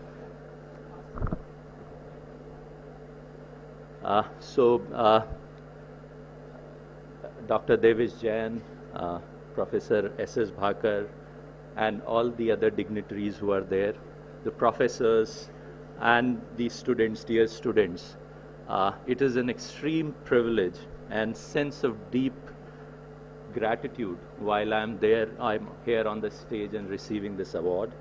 And it has been a journey for last 25 years while I have built my career, but the main foundation was given by this institute. I come from a tier 2 city where I never got a chance typically to speak in English when probably in the 90s, and there's a huge amount of fear in me in terms of that how I can speak in front of so many people. And I think that foundation to speak with a lot of people was given from Prestige. There were different projects which we had to do, and we have to present those projects in front of our professors. And I know I used to shiver. But yes, you are trembling, but you are there, just trying to say something. And God knows what I used to speak, but still there were at least some claps, which was a sense of motivation. And that led to what I was able to do in the future year. So definitely there is an immense respect and gratitude for the college which has given me that foundation, and probably that helped me to get 2 jobs, not 1.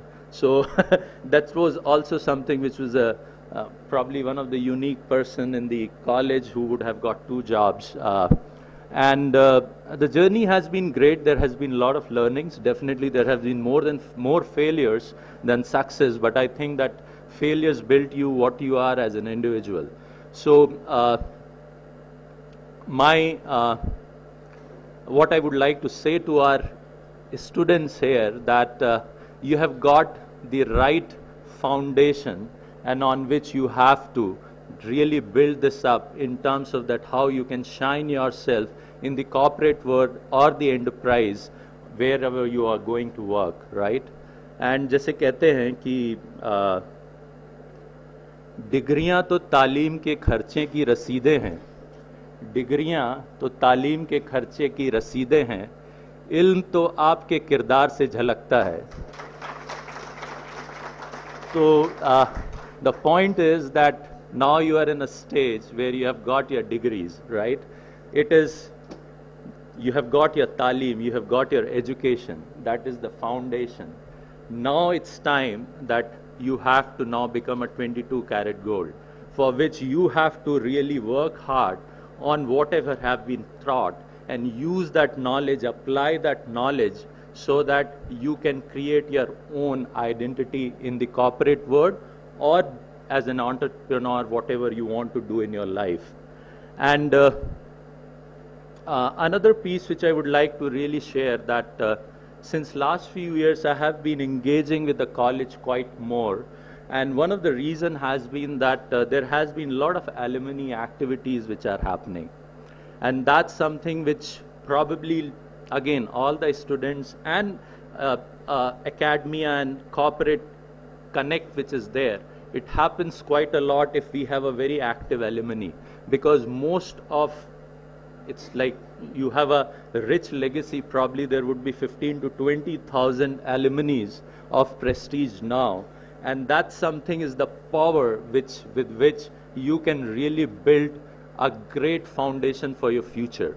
So that's something which I think there has been really great work done with the college, while there has been Delhi chapter which I attended where there were almost 70 odd colleagues of mine who were there. I heard that from Pranay that there have been few more chapters which were there, and I wish that we continue with that momentum and we have many more chapters, not in India but also abroad, because I know there from my batch only there is like 20% of the people who are outside country. So there can be so much which we could do with the alumni, and that's something which would be really great to see as we grow forward and really leverage the power of alumni by building that networking. Apart from that, while we are in this PICOM 20th International Conference, and AI has been something which has been going round, and it has been one of the auspicious day for me because I'm with, sir, you said respected to me, but you are the guru for me. While we actually read the manufacturing resource planning, that was the subject which sir used to teach us in 1998-99, and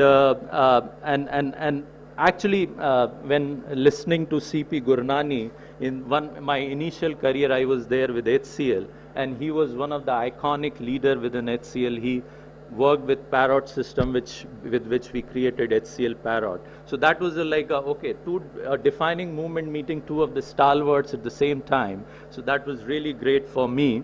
And while he talked about AI, I was just thinking that going back into the mythological part, you would have seen Lord Krishna's Sudarshan Chakra, right? Though Sudarshan Chakra was very lethal weapon, and it was as precise to cut the head of anyone whom Lord Krishna wanted to be. But the key difference was Lord Krishna, because it was he who used to decide with his intent that when and at what circumstances that particular Sudarshan Chakra needs to be used. And I think that's a great analogy from an AI point of view. It's your servant. You have to use it to your benefit in terms of that how best you can use in terms of to really deliver what you could do deliver. The dichotomy is that what happens that nowadays technology has made things so easy to be available. So what you could do, you can get your content very easily, you can get the delivery mechanism very easily. So while these things have become very easy, But the hardest part has become that how, as an individual, you can deliver the value to your customer or to someone who you are serving to. Because the element of that giving that value has gone up drastically, because the content is available so easily because of the help of the AI, right? So that's where we need to look upon that how you can use AI. And as Dr. Gurnani was talking about, that from an individual point of view, it's much easier for you to use AI. So I would urge all the students here, I'm sure, how many of you use ChatGPT? Okay, great. And then there are some of the other tools. Have you used Perplexity AI? A lot of research things which could be done, right? In my times, there was no way I could have really worked on my speech. But today, there is a tool which is known as Orai AI, which you can use in terms of to see when you're speaking, then how many pauses you're taking in between, where are you fluttering, right? So all that can be done through AI in terms of to really become better in your speech. And likewise, you can make presentations, you can make videos through these AI tools. And as this is the next generation for the entrepreneurs, I think as you go in that field, probably these different AI tools can become your intern, who can be trained very quickly. This AI as your intern who is very smart but doesn't have anything. So you have to train him, and you have to train him on daily basis in terms of giving him right prompts and right questions which you need to ask from them. And over a period of time, he will become very smart in terms of to help you out. So that's the use of AI, at least from the individual point of view. You should start doing it, because if you will not adopt AI, someone else who is using AI would replace you. It's not AI who is going to replace you. It's the other person who use AI smartly is going to replace you. So that's something which is so important for us, so critical as for us to just take this advantage. And finally, thank you so much, and keep the prestige flag high, because prestige is above all, right? Prestige is above all. Thank you so much.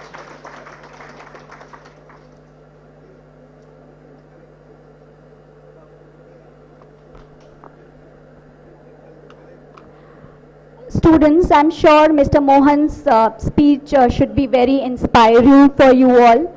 And he rightly mentioned that lot of content is available to you these days, and you are really blessed to have such a vast content available in the form of AI. And it depends on you, how do you actually use it. And another thing, just I was thinking while he was giving a speech, and I'm sure a lot of you are imagining yourself to come here and give a speech later in your years. And we hope all of you to see here someday and give a speech like him right here. Thank you so much, Mr. Mohan, for your inspiring speech. Thank you so much. I'm truly delighted to present today's keynote speaker, someone whose contribution across multiple domains have earned him a remarkable reputation. We are truly honored to have with us Mr. Siddharth Rajhans, a distinguished diplomat, an inspiring professor, and a prominent global envoy at Prestige. Today, he is here to share his valuable perspectives with us, with his wealth of experience and insights. We are in for an enlightening session. But before, let's take a brief look through this video.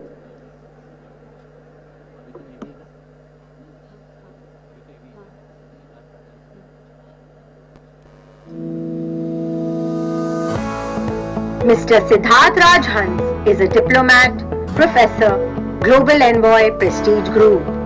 A global diplomat, a world-renowned multilateral diplomacy, international relations and public policy expert, a Harvard-educated technology educator and investor, management thought leader, adjunct professor, and a distinguished TED speaker. As a speaker across the tech and cultural fests of all major IITs and National Institutes of Technology since the last decade, He has garnered a huge fan base among Indian students, especially in the engineering domain. He is known for delivering original content that resonates deeply with the youth struggles. This is largely the reason for his social media popularity and his image as a youth icon. In his career spanning across Singapore, India and Silicon Valley, Siddharth has worked across the tech, policy and management spectrum. His work life has evolved from humble beginnings in the tech industry, including Apple Inc., to a startup experience as a mentor and serial investor, to finally moving towards a career in foreign services, international diplomacy and public administration with the UN and government. As a former technocrat, he heralded the entry of Apple into India with CEO Tim Cook at Apple's Arcade in Delhi in April 2023. This was the first time an Indian was called to inaugurate an Apple vertical globally.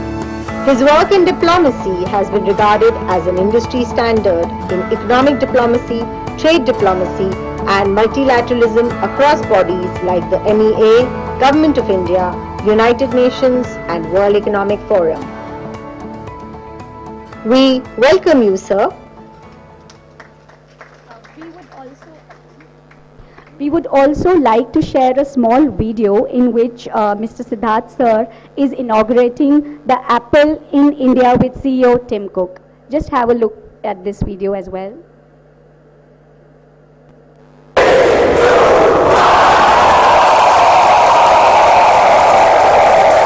You can see Tim Cook sharing a video.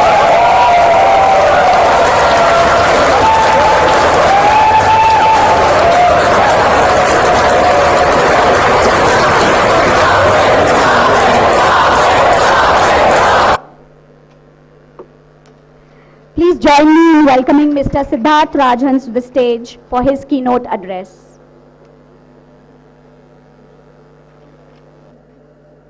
Right here, right? So hi, good afternoon everyone, and thank you so much once again PIMR for having me.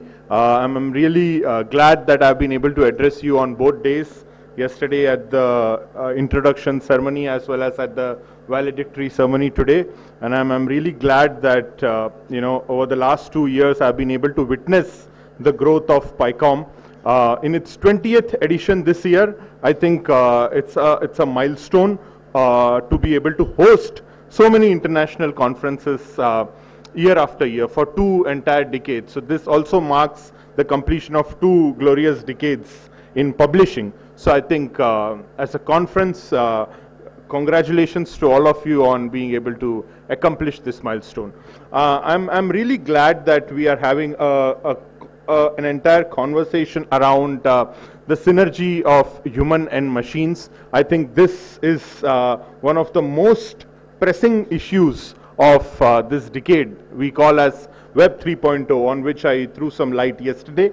So first of all, thanks to all the incredible people on stage. Chairman and Chancellor of Prestige University, Davis sir, for always being such an incredible host. S.S. Bhakkar sir, Group Director at PIMR, and the incredible people on stage, including Ajit Upadhyay sir, Prayatna sir, and everyone else who's been a part of the organizing teams. Intellectuals like Bajpai Saab, whom I had a lot of great time yesterday discussing a whole lot of international affairs. And the incredible people on stage, Arpit, who's just joined us, and the learned insights from Shalabh ji and Devesh ji. Devesh ji, I just observed your name is at the Venn diagram of 2 people on the stage, Chairman sir and Shiv Mohan sir. So Devesh Mohan sir, thank you so much for your insights. And Shiv Mohan Saab, a distinguished senior scientist at ISRO, whom you will be hearing in a few minutes. I met Shiv Mohan Saab around 10 years back at a conference, and one of the most incredible things was during Chandrayaan-1, he was one of the project directors and was responsible for detection of lunar ice. So I think we have really been able to set an illustrious bunch of people here at this entire conference that we have hosted. So there's a lot of interesting things happening in the world right now as we delve into Web 3.0. One of the most fundamental aspects is the promises it holds around how this synergy of human and machines is going to go forward. And I think when we talk of the entire Gen AI model, there are two words, Gen and AI, which of course means generative AI, but it also refers to your generation. Gen Z, Gen Alpha and Gen Beta, you are born in a generation of AI. And I think by the time you all pass out of college and start your careers, it will be an integral part of everything that you do at the workplace. And right now there is immense opportunity which you must not lose track of. I think बहुत कम बार ऐसा होता है when there is a gray zone in a technological leap that we take, and in that gray zone, in that Venn diagram is where some incredible innovation can happen. Some years ago, in the last decade, which we call as Web 2.0, there was a company called Trivago that came. I hope you all know that. There was a guy who came as, who was working as a VP with Trivago, and he came as the face of the ad. क्या आपने कभी online hotel book किया है? Hotel Trivago. What did Trivago do? If you have to define it in a single line, Trivago was like an aggregator for aggregators. It was a hyper aggregator model. So you had Make My Trip, you had Go Ibibo, you had Yatra.com, you had all of these platforms, and along comes Trivago that helps you compare prices across all of these hotel booking platforms. I think the one challenge that PICOM 2025 presents before every student here, every professional, every professor here, is an aggregator model for generative AI, a concept that is yet in a very nascent stage, spoken about in hush-hush corners in Silicon Valley. Right now you have some incredible models. You have ChatGPT by OpenAI, co-owned by Microsoft. You have Gemini by Google. You have Llama 3, now into a state called 3.7, or Meta AI. And you have Apple Intelligence, just announced last year in June at the Worldwide Developers Conference. So you have 4 platforms by 4 industry leading giants. An aggregator model for AI is what the world is working on right now. And there is a USP to each of these models. ChatGPT has been around for as long as you can imagine now. It has learned from human interactions and hence become smarter. Gemini, on the other hand, has the power of Google's web crawler. So therefore, Gemini has the entire search engine capability of a AI model. So if you have to search something on the internet, Gemini can provide a more insightful answer than a ChatGPT based response. Then you have Meta AI. Have you thought what is the USP of Meta AI? Meta AI, like in signature Zuckerberg style of giving a damn to data privacy, Meta AI has been incorporated into your WhatsApp and Instagram. That blue dot you see on your WhatsApp every single time you open it is Llama 3. It is reading through your chats and becoming smarter.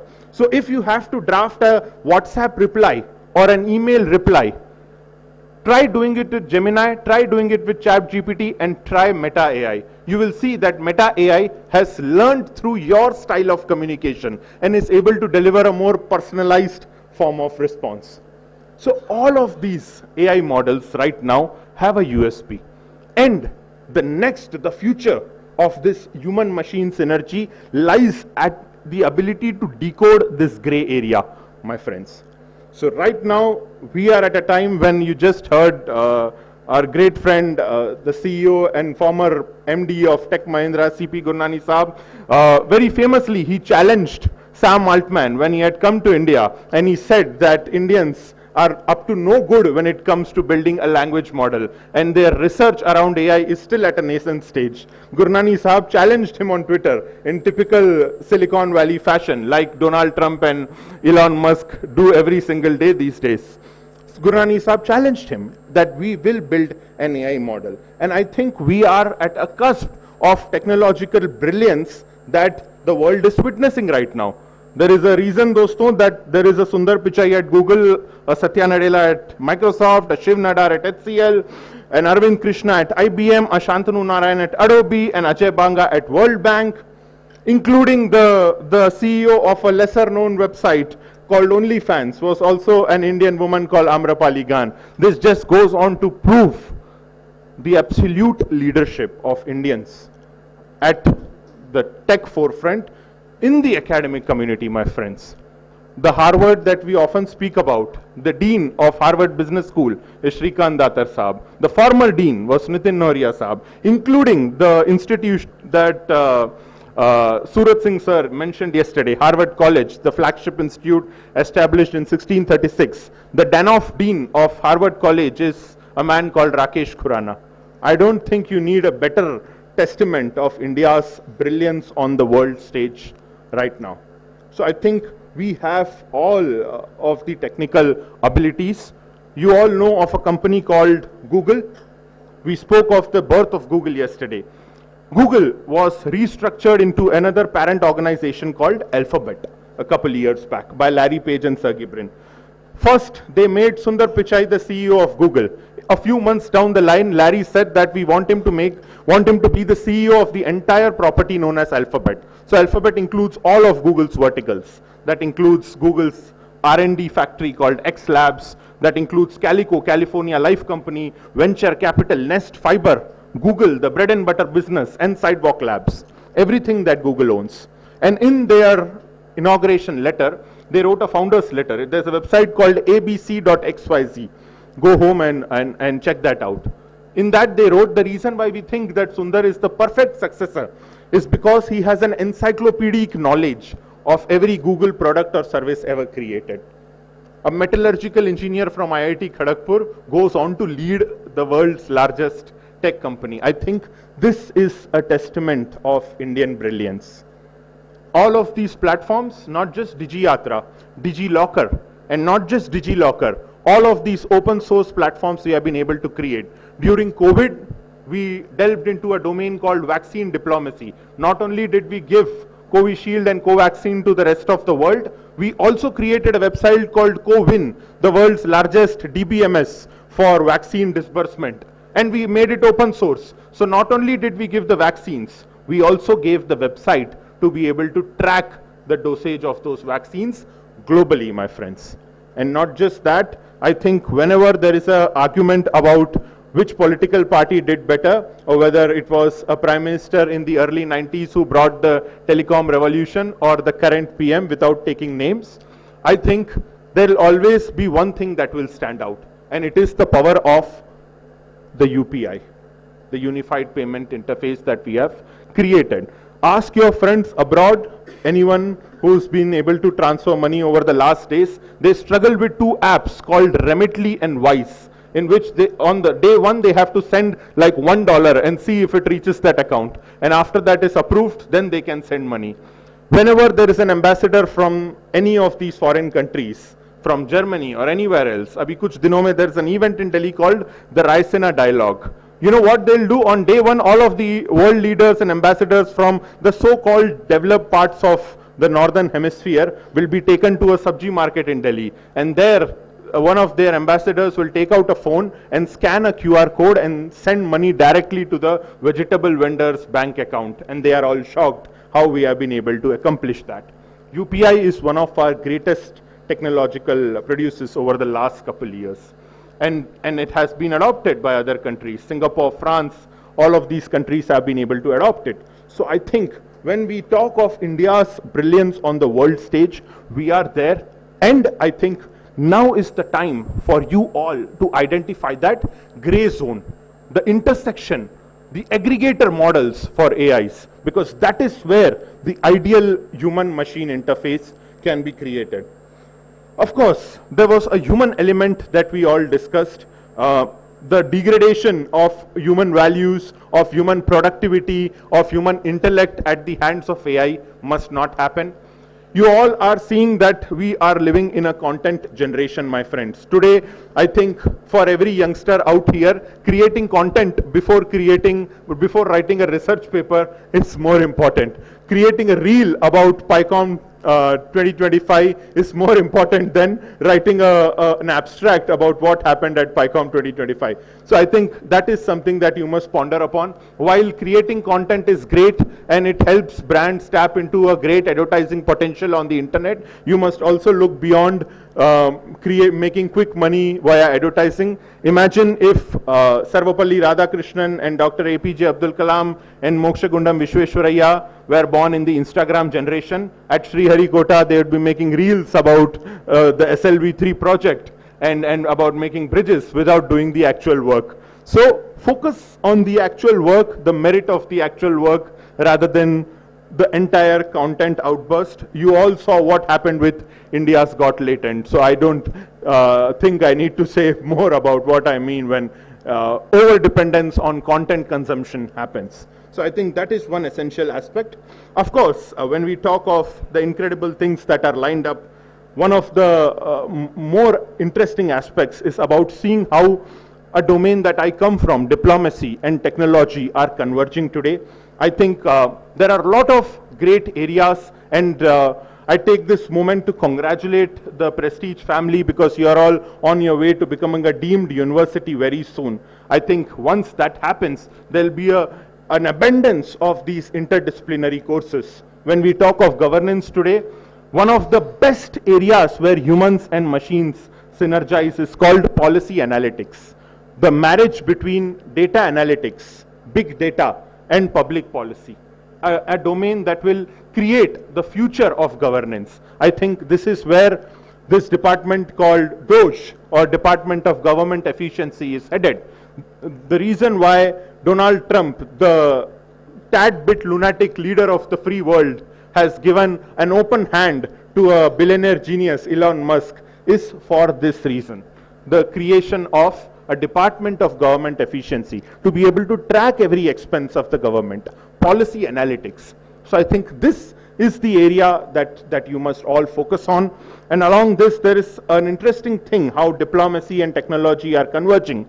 Our own chairman, Sir Davish, sir, he has been speaking at a conference of the UN called the CSW, the Commission on the Status of Women, one of the flagship conferences apart from the General Assembly. So he has been speaking there since the 65th edition of the CSW, and this year it will be his 5th edition, speaking as a keynote speaker on the 13th of March this year at the 69th CSW. So I think you must all take note of it and congratulate on such incredible feats.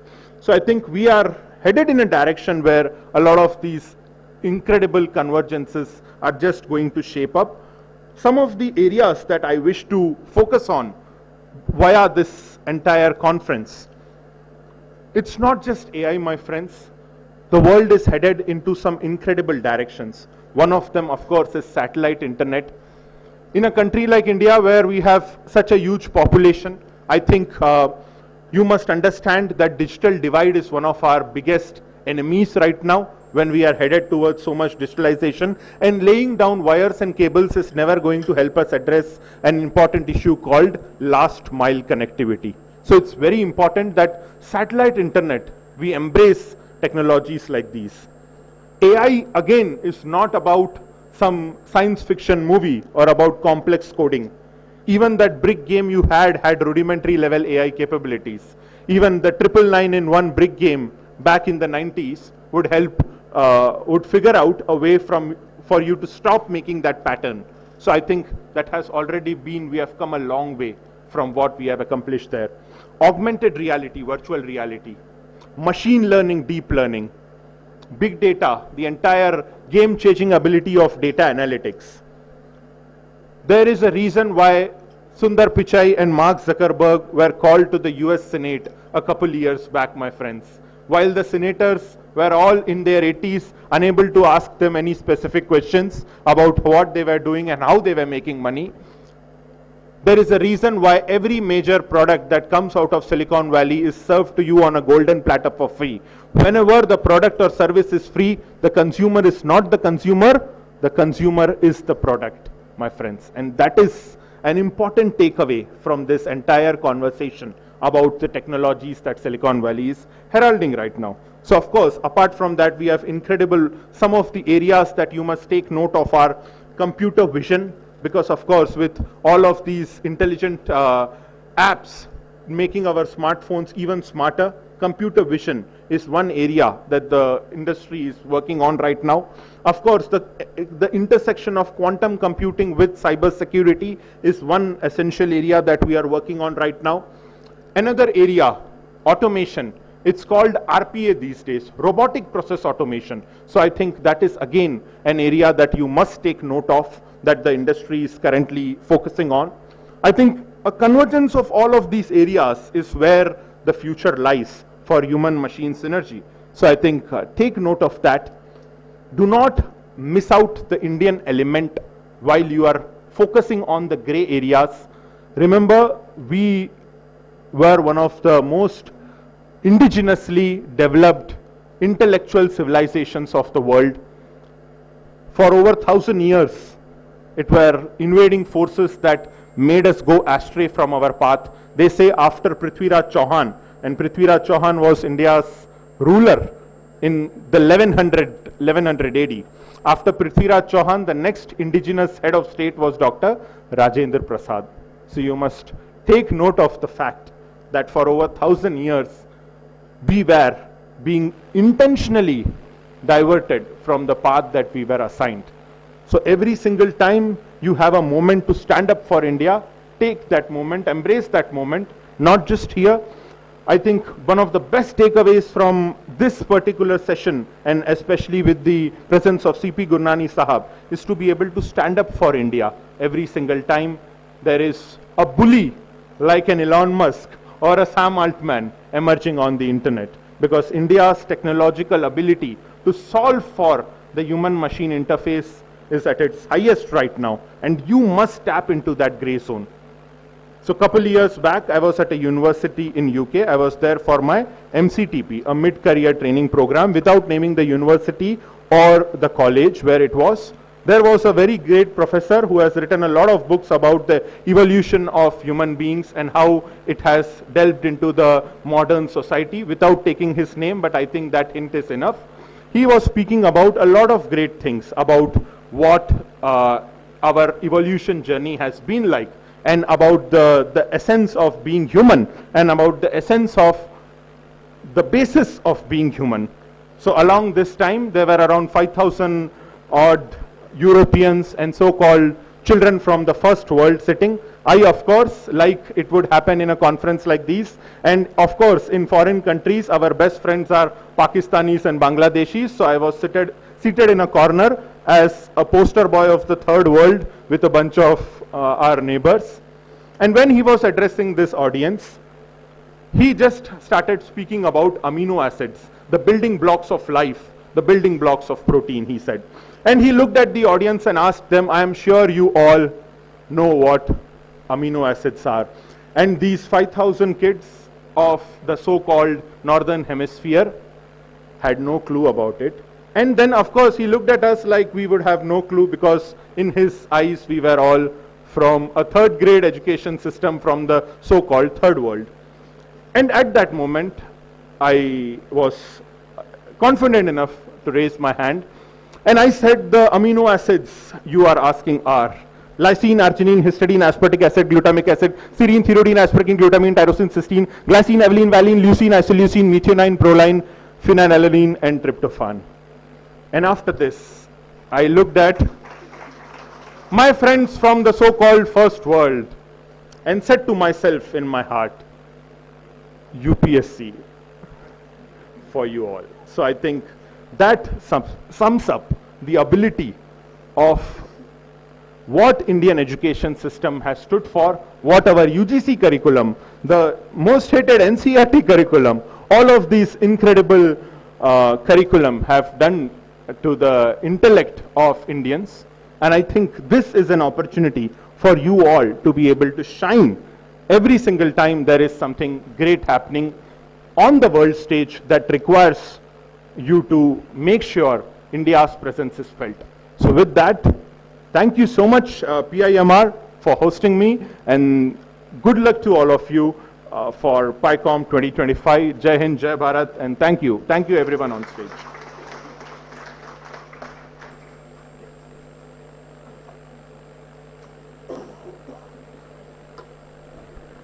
Now, while I was taking notes to say the key notes that you could, key takeaways that you could take off, and there was entire page that was filled up with all the information that sir has just shared, right from Tim Cook to Sundar Pichai to Donald Trump to Mark Zuckerberg and Elon Musk, Google, Apple, Microsoft, everything was discussed.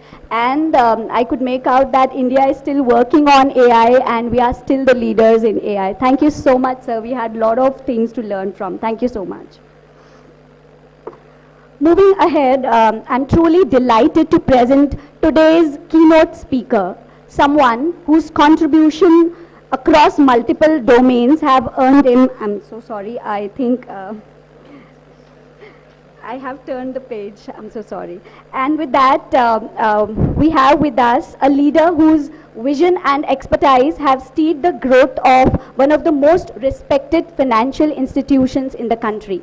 Please join me in welcoming CA Arpit Jain, the dynamic Chief Executive Officer of Arihant Capital Markets Limited.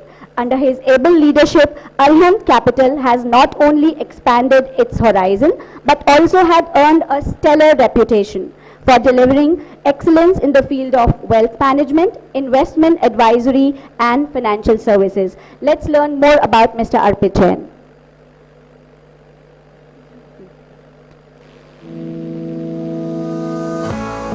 Mr. Arpit Jain is a chartered accountant, a strategic leader and innovator. He is a dynamic leader and is the driving force behind Arihant Capital, one of India's leading financial services companies.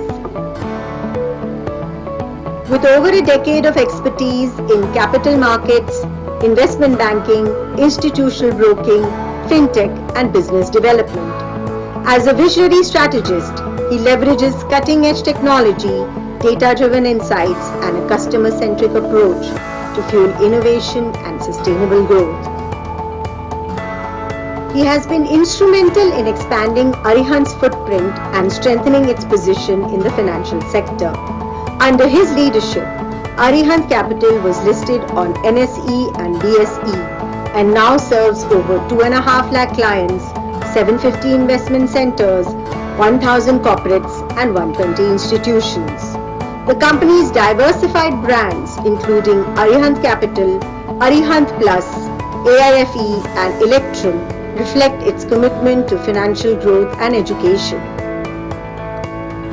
A mentor to aspiring professionals, Mr. Arpit Jain is passionate about empowering the next generation of finance leaders, bridging the gap between academia and industry, and fostering a culture of innovation and excellence. We welcome you, sir.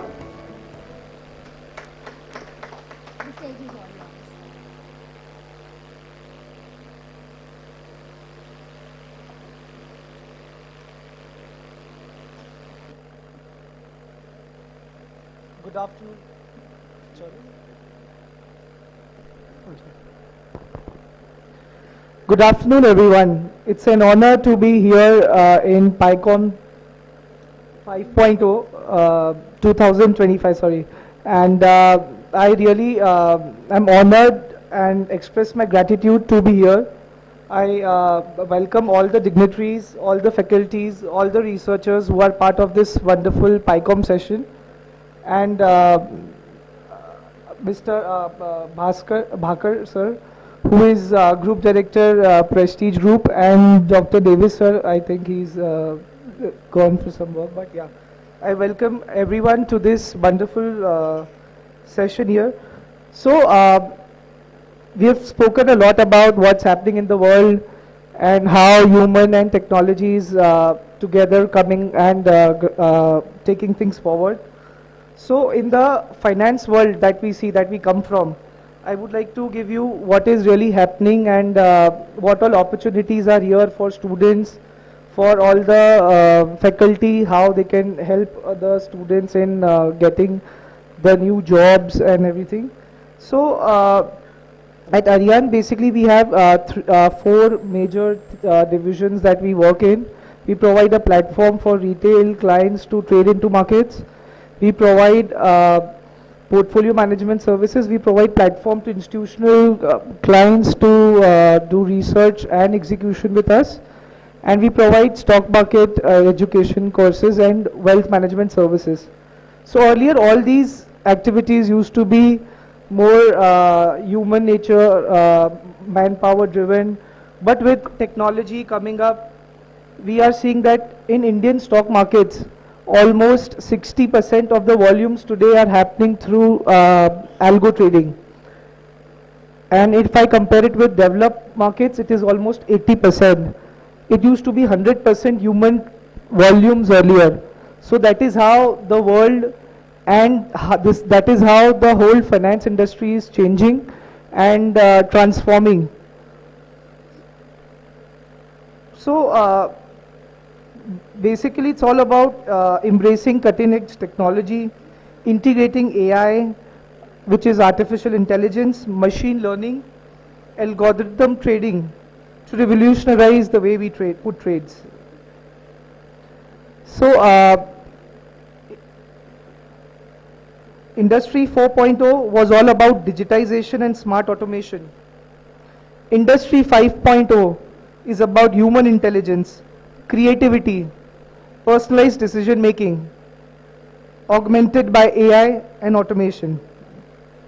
AI decision making is now complementing human expertise rather than replacing it. Businesses are more becoming customer centric, using AI to analyze client behavior and provide personalized solutions. The demand for skilled professionals in fintech is at all-time high. So far for students here, it is time to explore in AI-driven. There are a lot of new jobs that are emerging.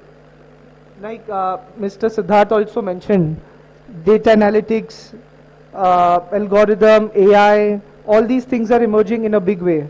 And also there are a lot of other fields like quant researching, algo developers, data scientists, HFT engineers, AI/ML financial analyst, AI-driven risk and compliance analyst, and all these etc. A lot of new opportunities which are coming up in the finance world.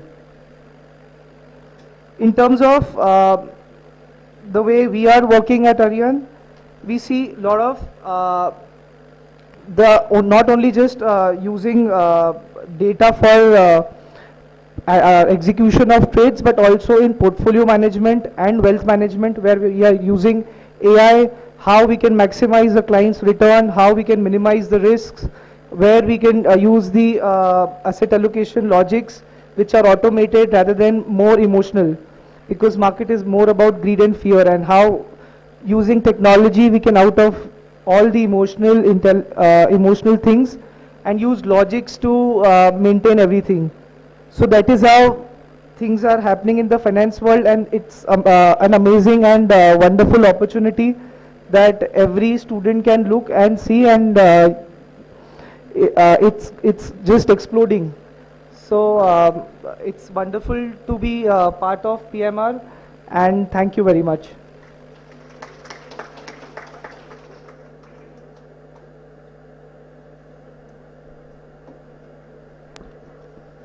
Thank you, Mr. Jain, on enlightening us on how to use technology and AI in wealth management. Thank you so much. We now arrive at a truly remarkable moment in today's valedictory session. It is with immense pride and deep respect that we present the Outstanding Space Scientist Award to Mr. Shiv Mohan, an exceptional individual who has contributed significantly to India's space exploration and the advancement of science and technology. But let's know more about him from this video.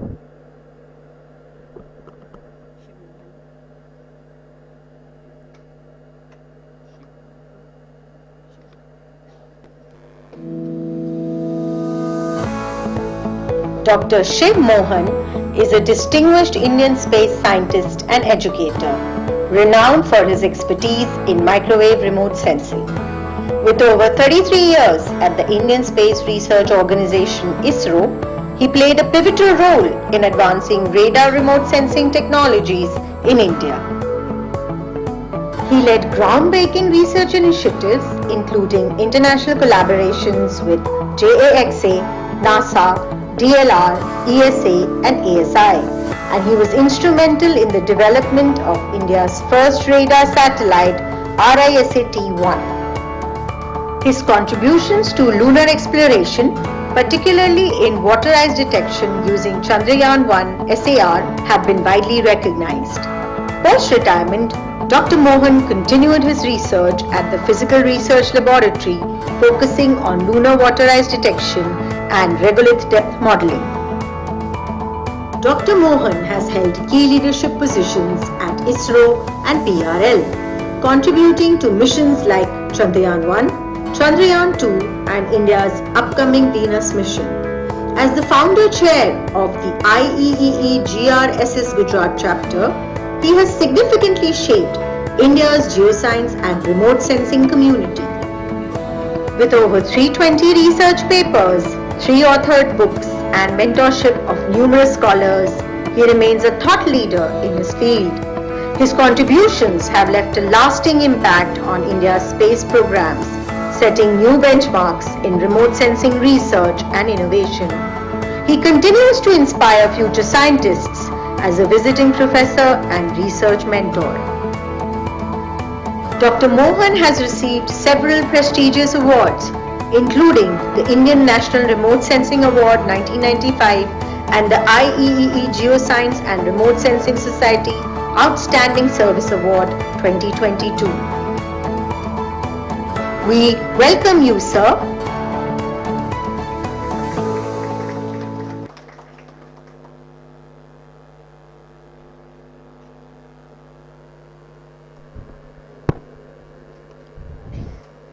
So it gives me immense pleasure to present the official citation for such a renowned veteran of space sector. So here goes the citation. Outstanding Space Scientist Award, hereby conferred upon Dr. Shiv Mohan, renowned space scientist and educator, in recognition of his groundbreaking contributions in the field of microwave remote sensing, particularly in space applications, including the development of India's first radar satellite, RISAT, pioneer work on lunar water ice detection and regolith depth modeling using dual frequency microwave data, post-retirement at the Physical Research Laboratory, RPL, Physical Research Laboratory, PRL. Prolific academic contributions, authoring over 320 research papers and guiding numerous postgraduate and PhD dissertations. His books include Radar Remote Sensing, ISRO 1991, Chandrayaan, SAR, Lombard Publishers, Germany, 2012, and Smart Buildings and Cities Through Remote Sensing, Taylor and Francis, USA, 2025. Distinguished service and recognition through awards such as the Indian National Remote Sensing Award in the year 1995, IEEE Geoscience and Remote Sensing Society Outstanding Service Award 2022 and Outstanding Reviewer Award from Elsevier 2015. Signed by Dr. Devis Jain, Chairman, Prestige Education Foundation, Chancellor, Prestige University, Indore, and Dr. Sher Singh Bhakar, Group Director and Conference Chair, dated 22 and 23 February 2025. Presented at the 20th International Conference, PICOM 25, being organized by Prestige Institute of Management and Research. Ladies and gentlemen, please give a huge round of applause. Dignitaries on the dais to kindly do the honors and felicitate Dr. Shiv Mohan.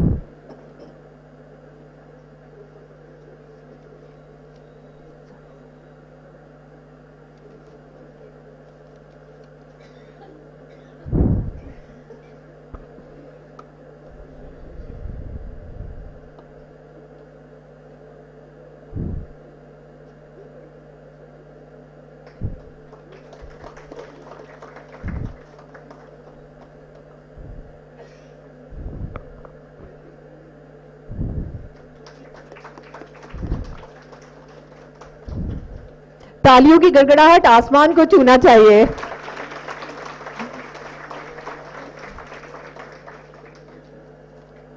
Many congratulations, sir, on behalf of Prestige Group.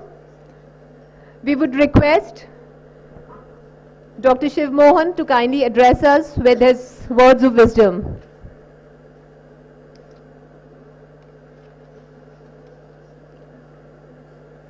Presentation. Over to you. Presentation. Shiv Mohan.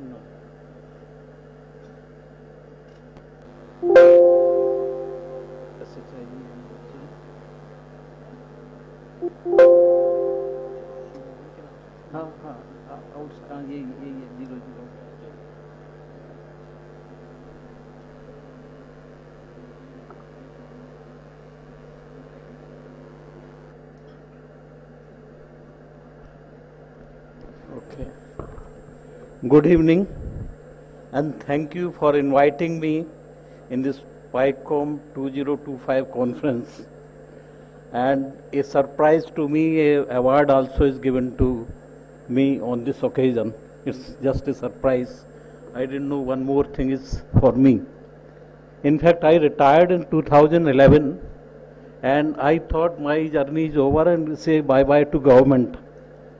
And suddenly there was you can say the offer from UN that why don't you teach to as a faculty in UN.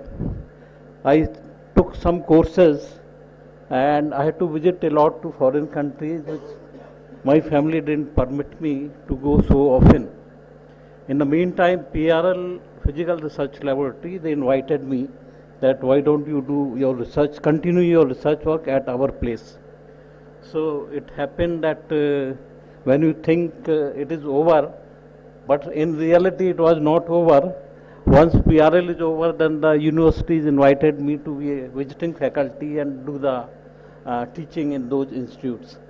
So with that reference, I thought it is not over, but the award, you know what happened, 22 I was invited in Malaysia for the international award. So I thought awards is also coming along with my assignment in my day-to-day life.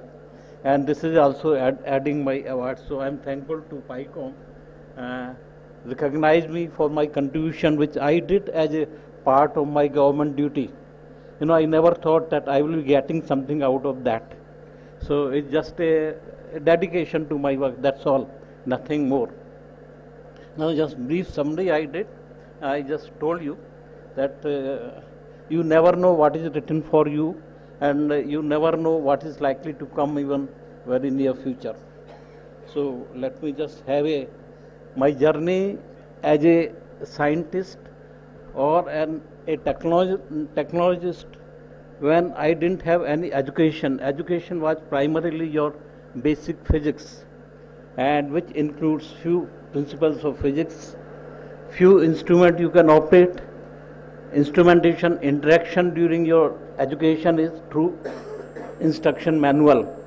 In your PhD, you have to understand what instrument does and read manual, and then you do some experiment if you are a experimental physicist. And then if you organization like ISRO, which is mainly technology, so I found myself unfit that how I will interact with these machines. Initially the work was to understand what the images are coming from satellite and how to interpret, because before my joining, interpretation was done visually like photograph. So first job is you try to do it in a digital sense, that you need not to interact with the image directly, you interact through computer. So that means I have to learn the computer language, which I learned during my initial few months. There was a book by some professor IIT, he wrote a book on the Fortran 4 language, which was in fact available in our library, and I read it. So going back is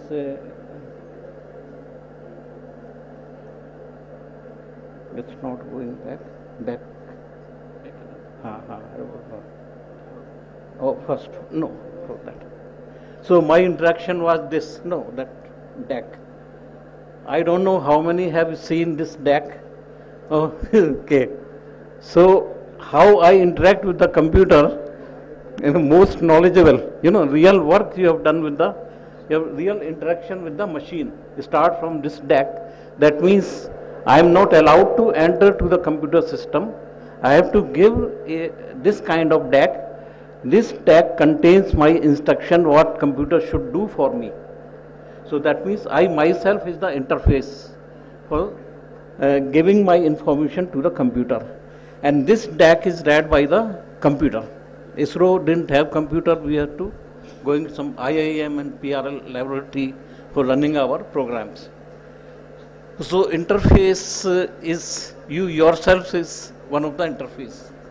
And this DAC will tell you what you have done. Evening, when you get a result, you will get something like your front movement. Where is that? Okay, here. You get something thick paper which will say what were your errors. You have added one comma, or your logic, your flow chart, what you have done, or it's not taking input, you have defined as a variable. So these are integer and all those things we have to understand. That means I should understand how computer will learn from this DEX. Very tough task. And once it comes back, how to make the image out of that. What we thought, that image, now my job was, next is, okay. I get my information when my DAC will go into the system and when I will get back. There is some knowledge that your return will come by evening. So you have to wait by evening. And then which one you are saying? Okay. And I have detected a circle in my image. You can see a circle in between something white. So that detection, I was very happy. At least some shape I am able to get from this my digital image processing. Afterwards, this branch itself became digital image processing. So I was not successfully able to do with simulation, but with the image, you can see on this side, image is there. And from that, I detected this, back is, okay. And, okay, you can see one circle, yeah, dark circle. So how this dark means, when it is a dark point on the image, you give a word C. Bright point, you don't give anything, it will be blank. So that way we decided how to do the gray level changes in my printout. And this was one of our successful digital image processing branch, which became independently some engineering branch. Now, subsequently, we started getting error in my data set. Means there was no quality check on the data set. So we want to be able to see how the results are coming. So on left side, you will see that there is an image which is dark one. Right side, it is a bright one. What I have done, nothing. It's a human intelligence that illumination is not happening properly across the swath of the area. Because if illumination is equal, then you will get back the equal intensity. So we did it through software itself. And this was one of the good things, that any error in the image, satellite images, we will be able to correct. We need not to tell user, our satellite is not working. We will be telling everything is perfect.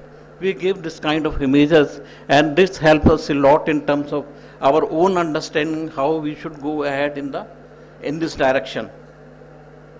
Subsequently, there was system like Windows and other touch screen, they started coming. My task became very easy. That means I give input, I do some interaction through screen, and I get back my results in a different form, the way I want. But limitation was that I cannot have more than 512 kilobytes data at a time. I cannot process. System engineer doesn't allow. So you have to do piece by piece and see how result is working. So, okay. And I started creating colored images. That means you create images in such a way, some part become red, some part become green. Instead of gray shade, you give the color. and we started getting the colored image and results in terms of. So my interface remains same. That means on one side my own knowledge, where I myself was the person, left side, right side was the system which was unknown to me, but I know how it works. And in between HMI, human machine interface, myself was working as an interface. Now over the years, what changes is this HMI has changed. Now, for example, I have to give my result. So that means I know very well what kind of interfaces have come. You have touch screen, mainly that is playing role, and some instruction, some buttons, some icons. Something you press, your image will be rather more sharp. Something you press, it will become dull. Something you press, it will be adding noise to the data set. So everything is possible. Now, the thing which I just now showed, it took couple of years.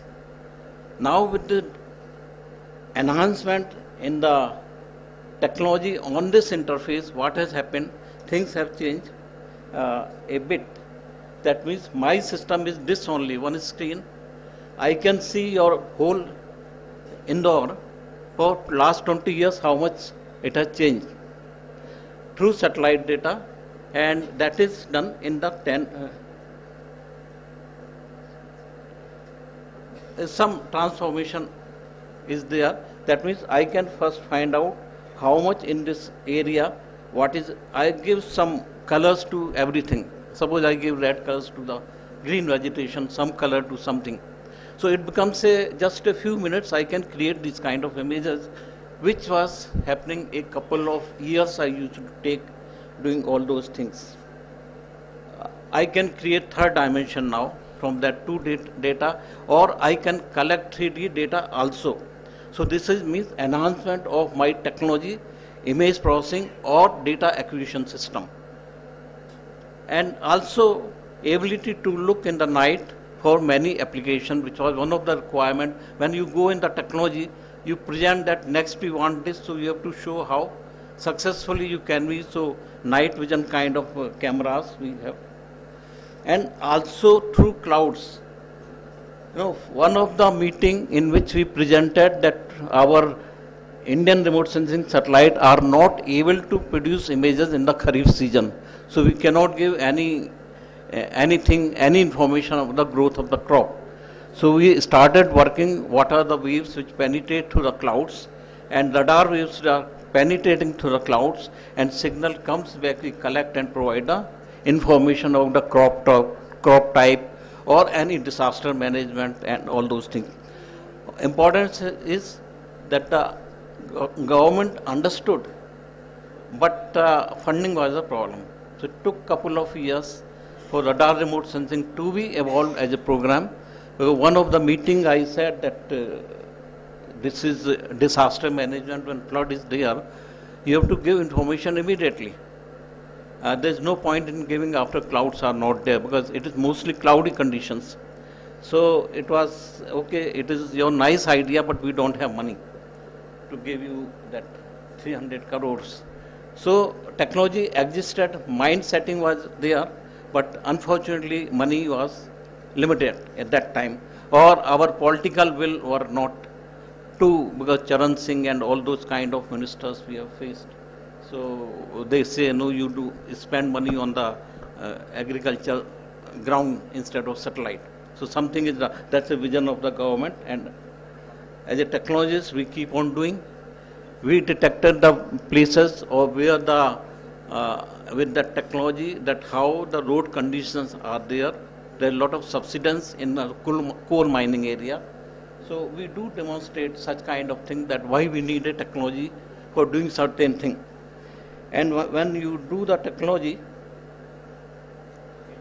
in that period, many technologists, they develop their own domain, like the cloud-based services we started getting in the, I think 2010 or 2015 onward, cloud-based services.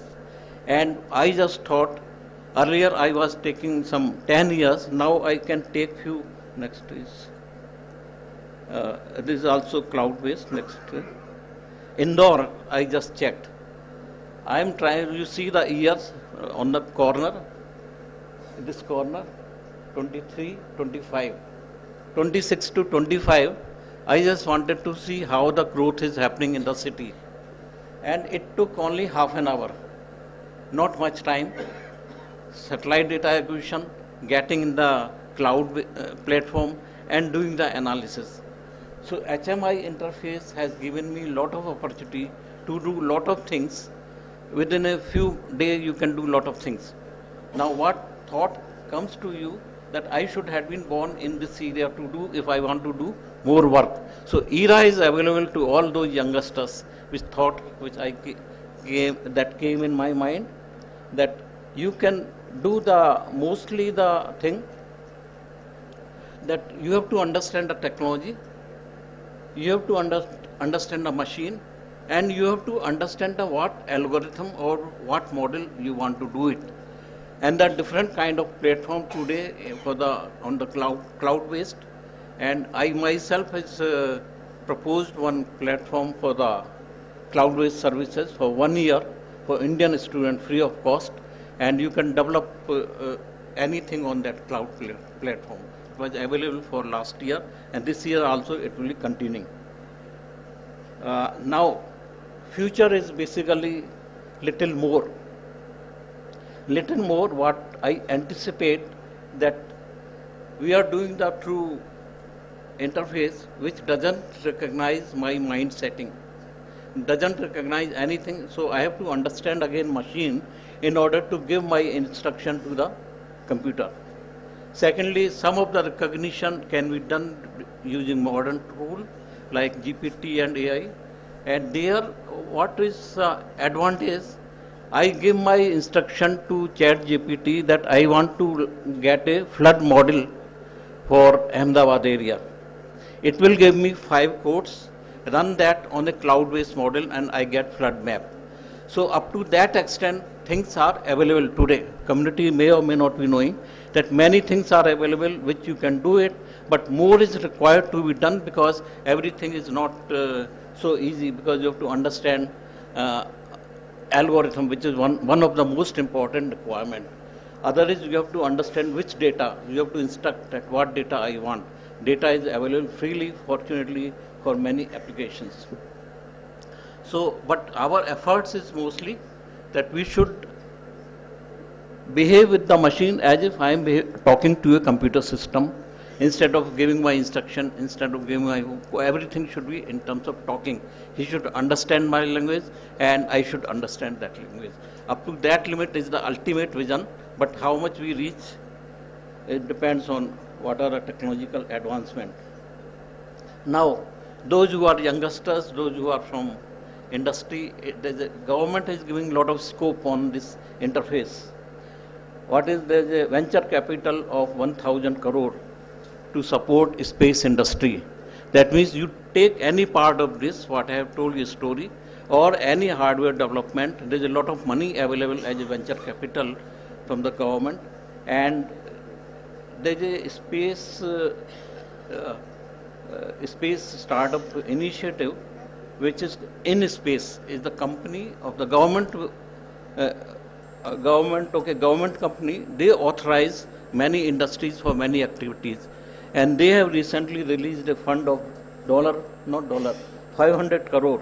So anybody can apply. It is openly available on the internet. You can just search in space funds availability for the startup, and you submit your proposal, and if it is approved, you get the funding for that. So today there is a scope. There is a scope of even supporting by the government, and there are a lot of buyers and lot of technologists are available, because I am teaching for now more than a decade, and I see that everybody is getting employed in that area of research. So ultimately it is open for you, and additionally the AI is becoming a tool which is adding to this capability. Now unless you write that I will use AI in my startup, you may get less kind of support. I tell you now AI business little differently.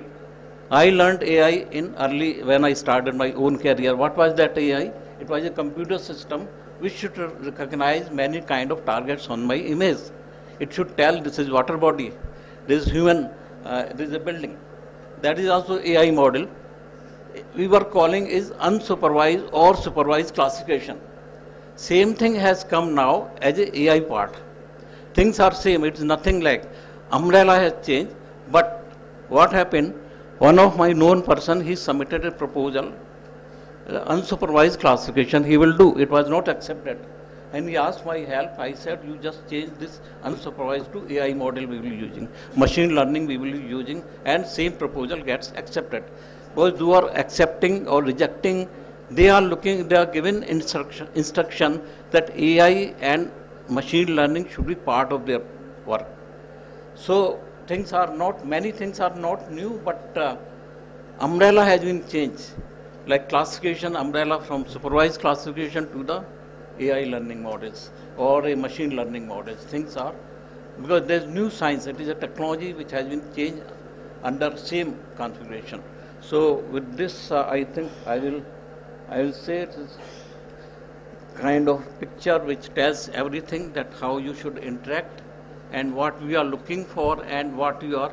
Now this is basically earth science, and same thing if you apply to the other planetary surfaces. For example, scientists, they work on the data set of various planets, and you mimic that data and compare with the earth data, you get one more kind of discipline which is also equally important and which takes input from all these models what I have discussed. Thank you very much, and if you have any questions, I will be responding.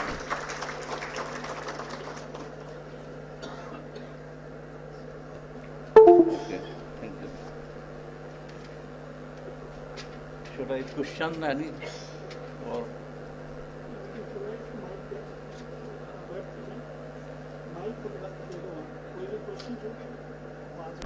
Anyone has a question to be put up to him?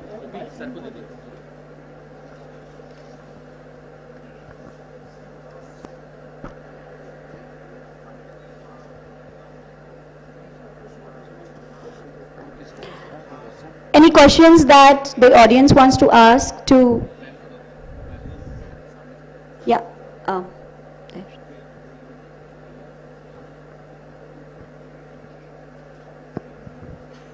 Hello, sir.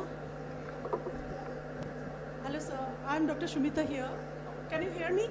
Yes.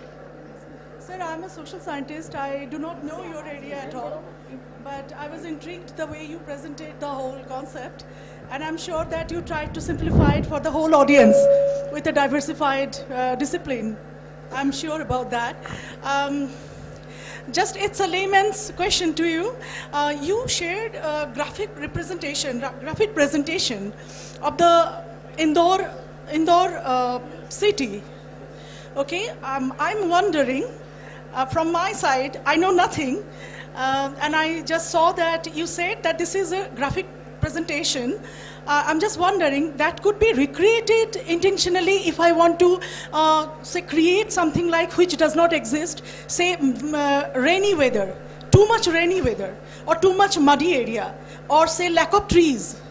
You know, so if this is so, can this be used as against of the content?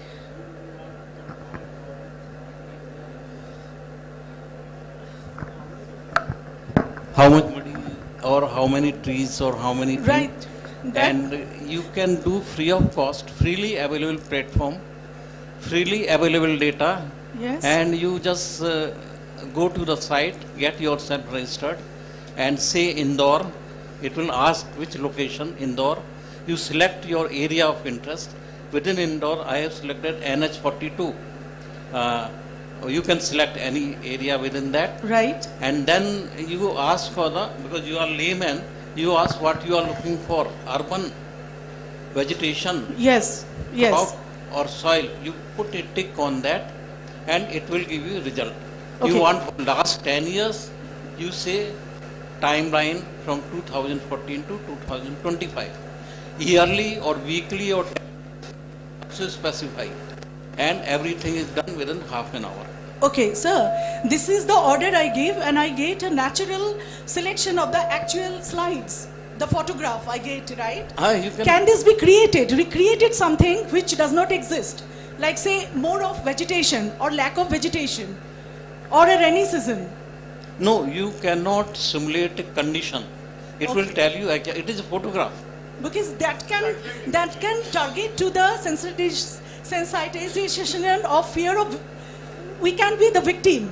If it is not so, it can be created, then we become the victim. Somebody can portray us wrongly, that's what I'm trying to say. No. It is a real picture of your location, and on that basis, it is telling something. Okay. What is in reality in your location. So that's a real impression. Okay. Thank you. Yeah, satellite picture, nobody can manipulate on that. But I was just thinking of the, politicization of that kind of attempt. That cannot happen because there is not one satellite. Okay. There are hundreds of satellites. If that fellow is telling lie, other is telling. Thank you, sir. Thing. So there's nothing happens. Yes, sir. And, yeah. You can do that. The website is called Vedas. So Vedas is the abbreviation. It is visualization of Earth data observation and archival system. So I think vedas.sac.gov.in. So उसमें जाके आपको, it is the world's largest inventory of satellite imagery, geospatial data, free of cost, uploaded by ISRO. So you can, anybody can access.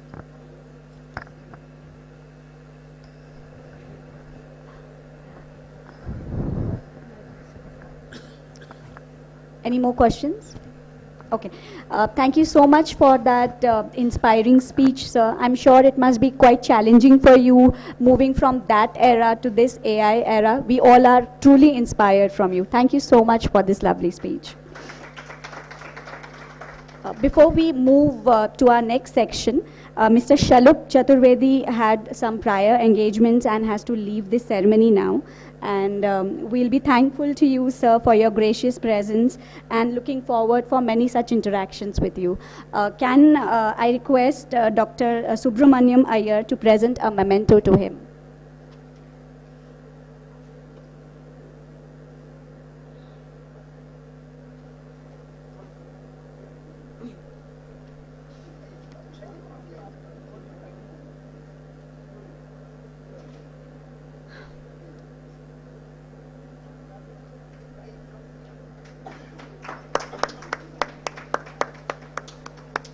A big round of applause, please, everyone.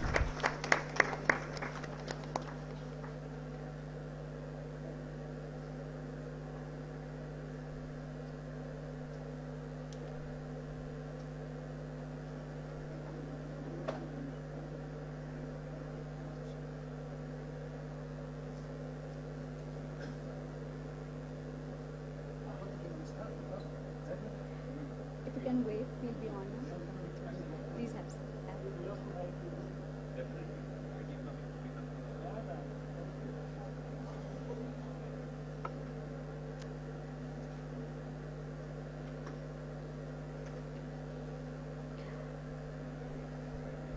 Thank you once again, Mr. Chaturvedi. We're looking forward for your presence here again. Thank you.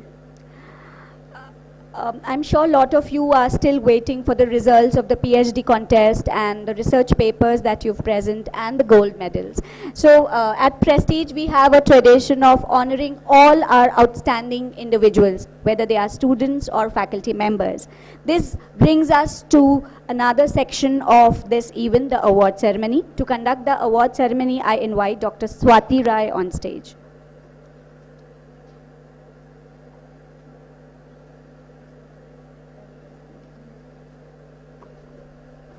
Thank you so much, ma'am. A very warm good evening to this galaxy of intellectuals, distinguished dignitaries seated on the dais and off the dais, esteemed session chairs, respected delegates, esteemed colleagues, dear students, and all our participants at PICOM 2025. I extend with all my heart a bow to this galaxy of intellectuals who have graced with their esteemed presence and remarkable contributions enriching this 2 days PICOM 25 at 20th International Conference on Redefining Business Transformation, Human-Machine Synergy in the Era of Industry 5.0. Over the last 2 days, we have witnessed groundbreaking research, innovative ideas, and insightful discussions that have indeed inspired us all. PICOM 2025 is a testament to the best of minds at work, presenting and sharing their ideas and reinstating the essence of collective learning and discourse. Today is not just about the culmination of our sessions, but about celebrating the excellence, dedication, and passion that each participant has brought to this gathering. As we reach the final segment of our conference, it's time to celebrate excellence and to honor the contributions of the brilliant minds, our dedicated researchers, committed scholars, determined educators, and hard-working students whose hard work and commitment to research and academics has contributed to the advancement of knowledge and brought laurels. Let us now come together to acknowledge the exceptional achievements in research and academics and celebrate the best of what we have accomplished. Without further ado, let's begin this most awaited award ceremony. Research is what I'm doing when I don't know what I'm doing. The first award of the evening is the Best PhD Contest Award. Pursuing PhD is like navigating uncharted territories in the pursuit of knowledge with dedication, hard work, and perseverance. The PhD contest was a platform for young, innovative researchers to showcase their cutting-edge research and scientific contributions they are making in their respective fields. This award recognizes individuals who has demonstrated outstanding originality, depth of research, and an exceptional ability to present her ideas. The competition witnessed equally innovative ideas and brilliant research, competing hard to stand out. But the winner of the PhD contest award not only stood out in terms of academic rigor of her research, but also her ability to communicate complex ideas clearly and concisely. So before I announce the name of the winner, I would like to humbly request the esteemed dignitaries and guests to kindly come forward for felicitating the awardees and motivating them for doing better in future as well.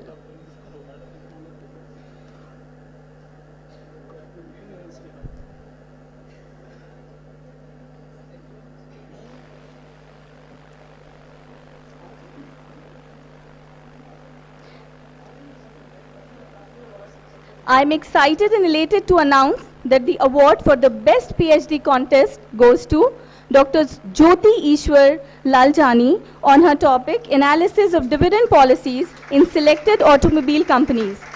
Dr. Jyoti Ishwar is a research scholar at Department of Commerce and Management, KSKV Kutch University, Kutch, Gujarat, India. Let's give a big round of applause once again for the outstanding achievement of Dr. Jyoti.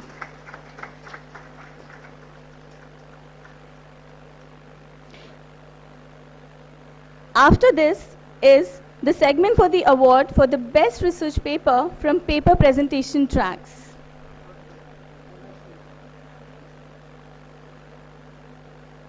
As a part of this conference, we had variety of papers presented in 20 tracks on both the days. And now it is my pleasure to announce the recipients of the best research paper from paper presentation tracks. For the day 1 tracks, for the Law 1 session, the award goes to Mr. Shamir Khan and Dr. Gopal Kag for their paper titled Application of AI in Courtroom Practices and Challenges. I request the other awardees also to be here near the stage. For the finance track, the award goes to Dr. Nitin Tater and Ms. Suhani Joshi Billore for their paper titled A Bibliometric Analysis on FinTech Innovative and Banking Profitability. Big round of applause for all the awardees. For the General Management track, the award goes to Dr. Divya Juneja and Dr. Sukhjeet Matharu for their paper Reconceptualizing Startup Performance Scale Development. For Marketing 1, the award goes to Dr. Bharti Malukani, Dr. Avni Trivedi, and Dr. Manisha Bhatnagar for their paper Leveraging Predictive Analysis for Enhanced Customer Retention in E-commerce Sector.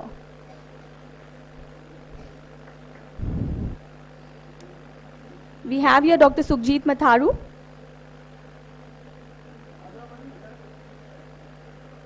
The next is for Dr. Bharti Malukani, Dr. Avni Trivedi, and Dr. Manisha Bhatnagar.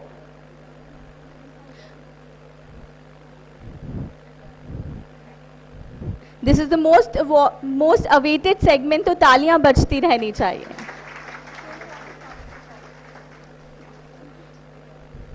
Then I request for the HRM track.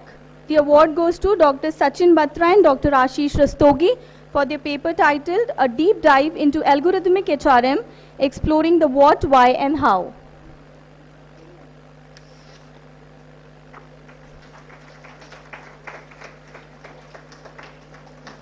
From day 2, for the on day 2 we had 3 student tracks. For student track 1, the best paper presentation award goes to Mr. Siddharth Rahine, Mr. Deval Sharma, Mr. Aditya Srivastav, Mr. Prakhar Sharma for their paper Sector-wise Analysis of Stock Prices, a comparative study with reference to the Indian stock market. For student track 2, the award goes to Dr. Manisha Singhai and Ms. Aditi Khare for their paper, A Study on Social Intelligence of Senior Secondary Students in Madhya Pradesh.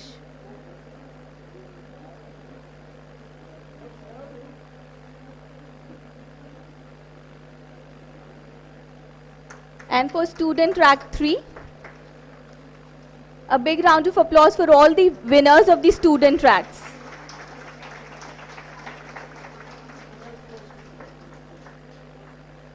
For student track 3, Dr. Shalu Kotwani and Mr. Pulkit Patodi for their paper titled A Predictive Modeling Framework for Indian IT Stocks, Integrating Fundamental and Technical Indicators.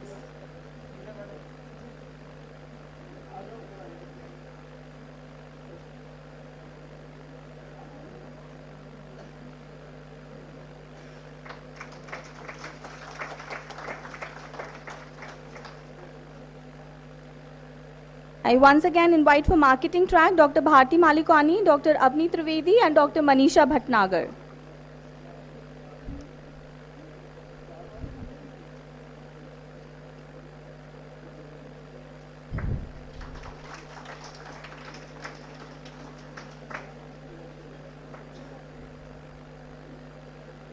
Thereafter, for IT track, the award goes to Dr. Deepali Sarvate for her paper titled IoT-based efficient battery thermal management system and Indian fire cases on EV. Followed by, for the marketing track 1, the award goes to Mr. Manish Satpal and Ms. Satnam Ubeja for their paper titled Ethical Considerations in AI-Driven Digital Marketing, a review of need for responsible implementation. For marketing track 2, the award goes to Dr. Vipin Chaudhary, Dr. Rashmi Gharia, Dr. Shweta Mogre, Dr. Avni Trivedi for their paper titled Bibliometric Insight into Peer-Reviewed Literature on AI and Talent Acquisition.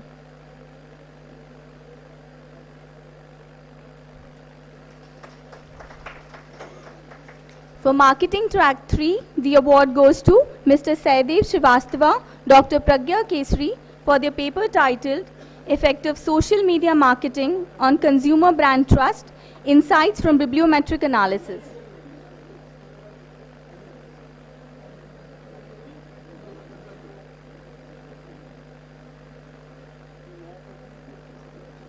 Followed by Finance Track 1, for which the award goes to Dr. Nitin Tante, Dr. Shalu Kotwani for their paper titled Tracing the Imprints of the Behavioral Biases in Traders' Decision-Making Process through Bibliometric Lens. For Finance Track 2, the award goes to Dr. Vidya Telang, Dr. Timsi Kapoor, Dr. Bindya Goyal for their paper titled The Impact of Financial Digitization on Banking Profitability.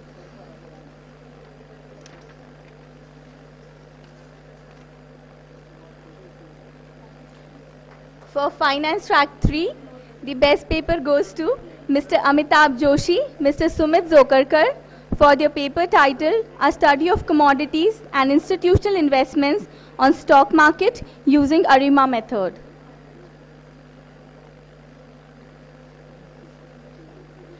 For Human Resource Track 1, the award goes to Dr. Kavita Gemini, Dr. Chanchala Jain for their paper titled A Study on Role of Employee Perception in Shaping Innovative Work Behavior.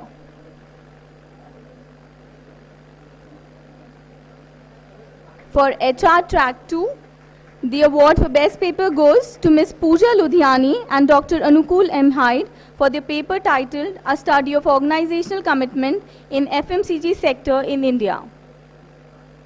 A big round of applause for all the awardees, please.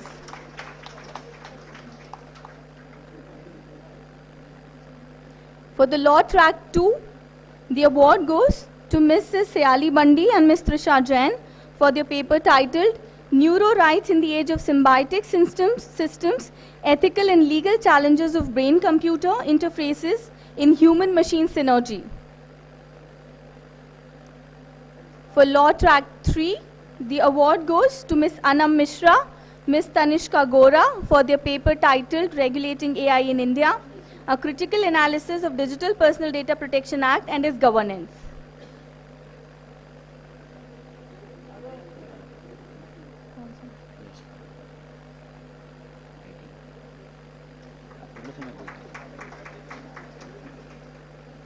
And for the Business Analytics track, the award goes to Dr. Shada Haryani, Dr. Sukhjeet Kaur Matharu, Dr. Chetan Nagar and Dr. Sumit Jain for their paper titled Perception of Online Sellers of Small and Medium Enterprises Towards Online Selling at Personal Web Store and Marketplace, a Comparative Study. For Operations track, the best paper goes to Ms. Isha Joshi for her paper on BRICS.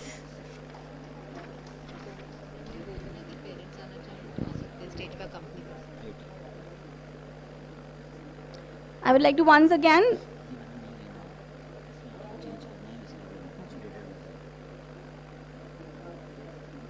for IT track, the best paper award goes to Ms. Harshita Bharadwaj, Mimansa Anand and Dr. Deepti Bajpayee for their paper on a bibliometric analysis on the application of AI in cyber security.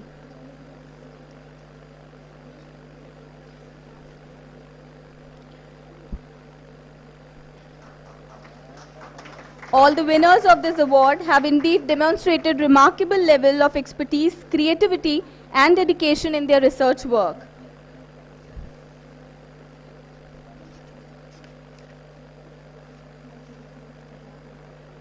Let us all congratulate them once again on this well-deserved recognition with a big round of applause.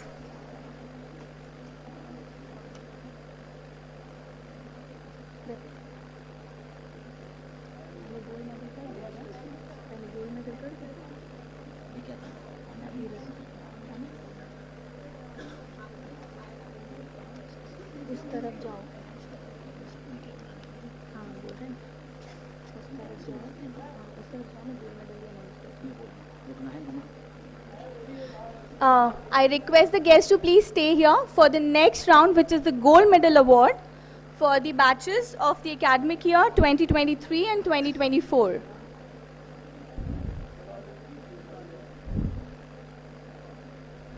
This is Ms. Sayali Bandi and Ms. Trisha Jain for their best paper in Law Track.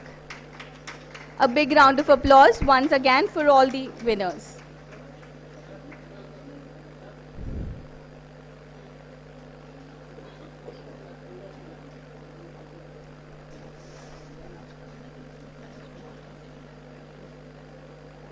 So now is the time to celebrate the excellence and to acknowledge the outstanding academic achievements of our students.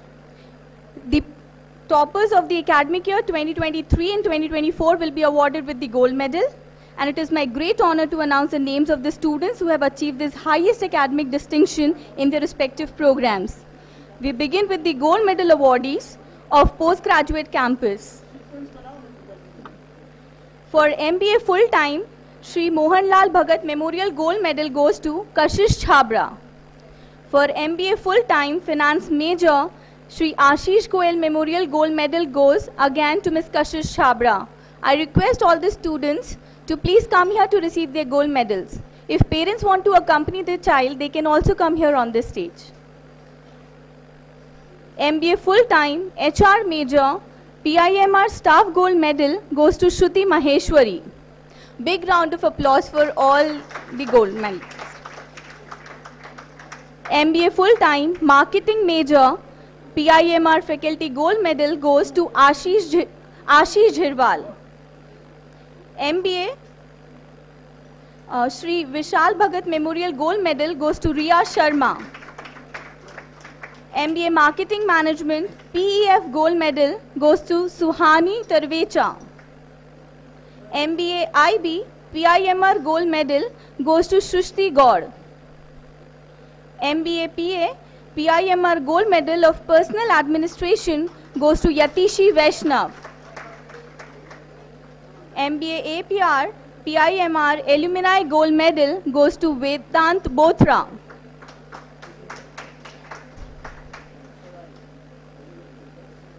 MBA Full Finance Trade First Year Shri Mohanlal Bhagat cash prize of 1000 goes to Kishita Nagpal.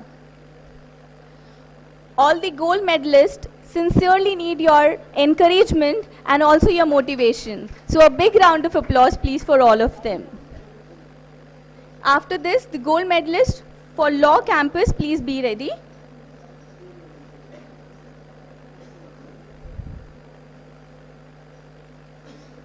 For the LLM postgraduate course, Shri Manmat Patni Memorial Gold Medal goes to Shivendra Singh Chauhan. LLB 3 years, Shri Chavi Jain Memorial Gold Medal goes to Samar Rai. BBA LLB PEF Director Gold Medal goes to Palak Goyal. BCom LLB PIMR Founder Chairman's Gold Medal goes to Aanchal Avasthi. BA LLB PEF Gold Medal goes to Poonshri Sharma.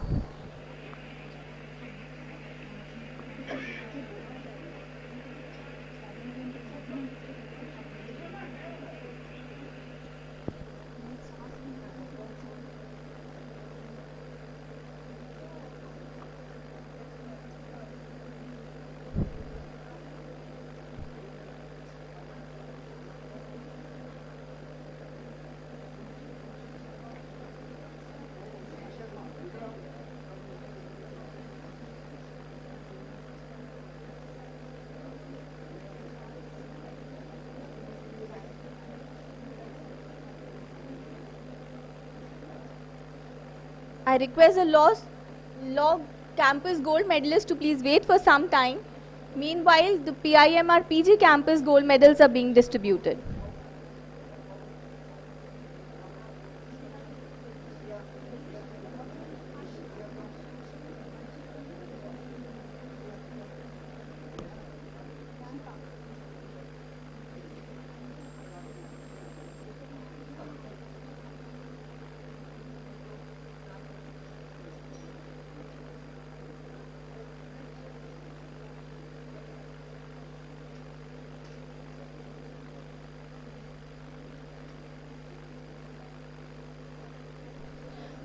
All the gold medalists are requested to receive their gold medals from dignitaries and they can collect their certificates from the backstage.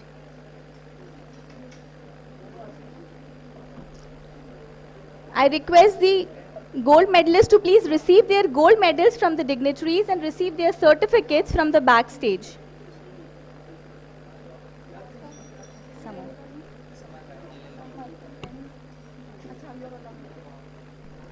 From the law campus, I once again invite for LLM Shivendra Singh Chauhan,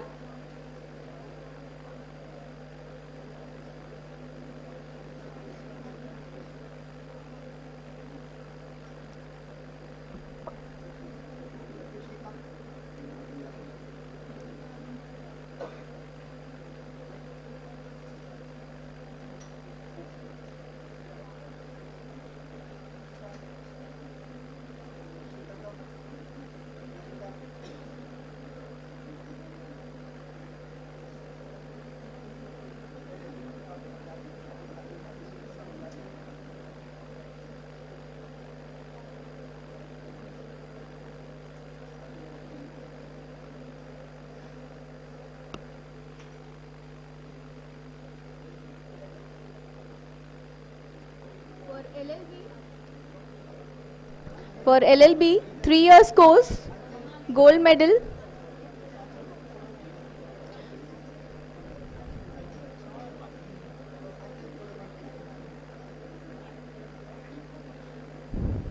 This is Samar Rai receiving his gold medal.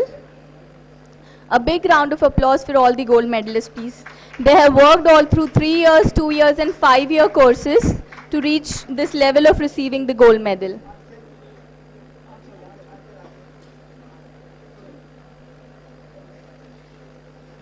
After this, I request the UG students to please line up for their gold medal awards. BCA PIMR Fraternity Gold Medal goes to Ayushi Agrawal. BBA PIMR Chairman's Gold Medal Award goes to Ms. Nitya Jain. BBA FT PEF Treasurer Gold Medal goes to Advait Daftari. BCom Honours PIMR Vice Chairman's Gold Medal goes to Sameer Raheja. BAJMC Srimati Prakashwanti Memorial Gold Medal goes to Priyanshi Sharma.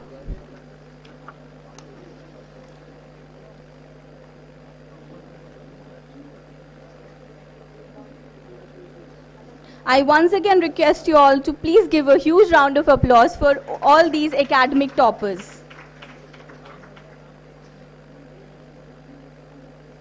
We congratulate once again to all the gold medalists for their hard work and perseverance, which has truly paid off, and they have brought laurels not only to the institution but also to their parents.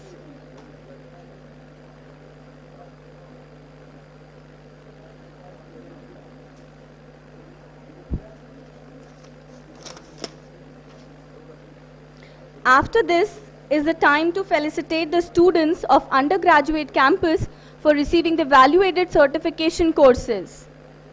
I invite Ms. Bhavya Jain for the certificate Tele Level 1. She is from BBA second semester. Her certificate course coordinator is Dr. Manoj Raghuvanshi, Ms. Bhavya Jain. Ms. Maria Zia for Tele Level 2 from BBA fourth semester.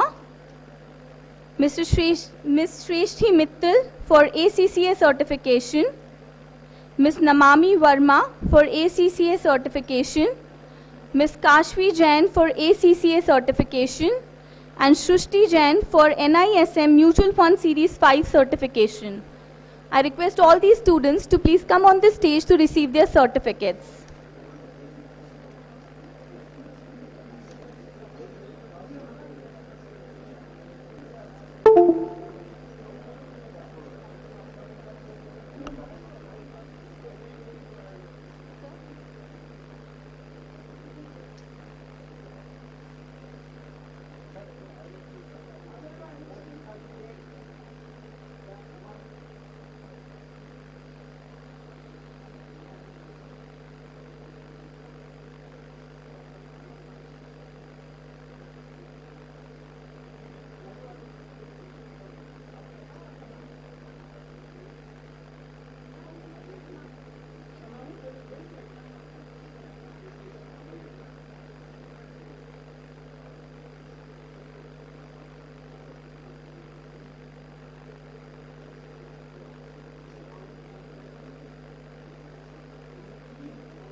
The future belongs to those who believe in the beauty of their dreams. Once again, let's give a big round of applause to all our awardees for today's evening. I would like to now hand over the further proceedings to Ms. Rashmi with reiterating the words of Jimmy Johnson. The difference between ordinary and extraordinary is that little extra. Thank you so much.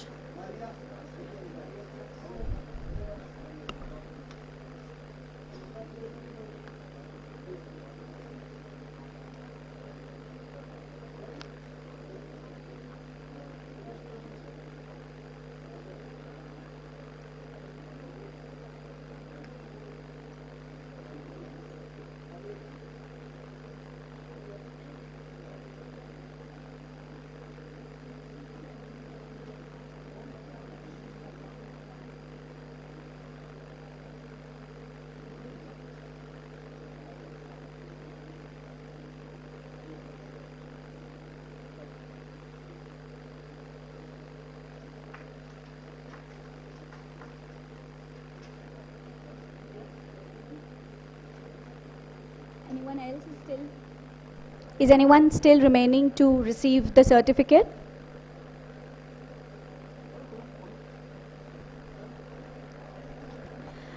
And now we've come to the final chapter of this enriching international conference. As we stand here on the cusp of closing this momentous exchange of knowledge and collaboration, a tinge of bittersweetness fills the air. We are thrilled by the vibrant discussions, insightful ideas, and lasting connections forged over the past 2 days, but also aware that the new journeys beckons us beyond this room. To celebrate this extraordinary journey and carry a piece of this experience with you, we have prepared special mementos for our esteemed guests. These tokens are not merely objects, but symbols of intellectual feast that we shared, the bond that we built, and the collective growth we achieved. We begin with our esteemed guest, Mr. Shiv Mohan, whose inspiring presence set the tone for our conference. I now request Dr. S.S. Bhakar, our Group Director, to present a memento. The audience, please clap for him.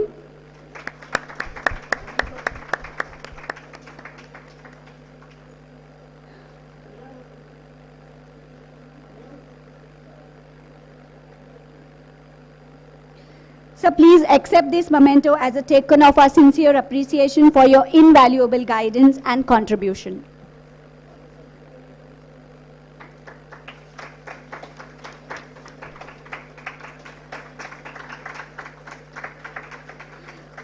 We will also remain grateful to Mr. Devesh Mohan for his time and presence. I request Dr. Anukul Hait, the HOD of Management PIMR, to present a memento to him.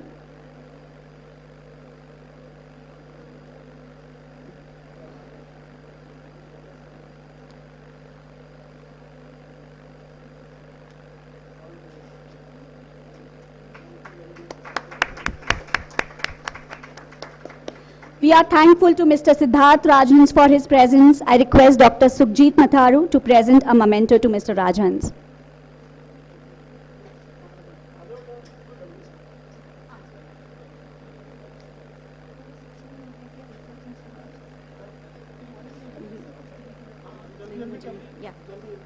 We are thankful to CA Arpit Jain for his presence here. I request Dr. Sunita Arya. All right, so he is left for the day.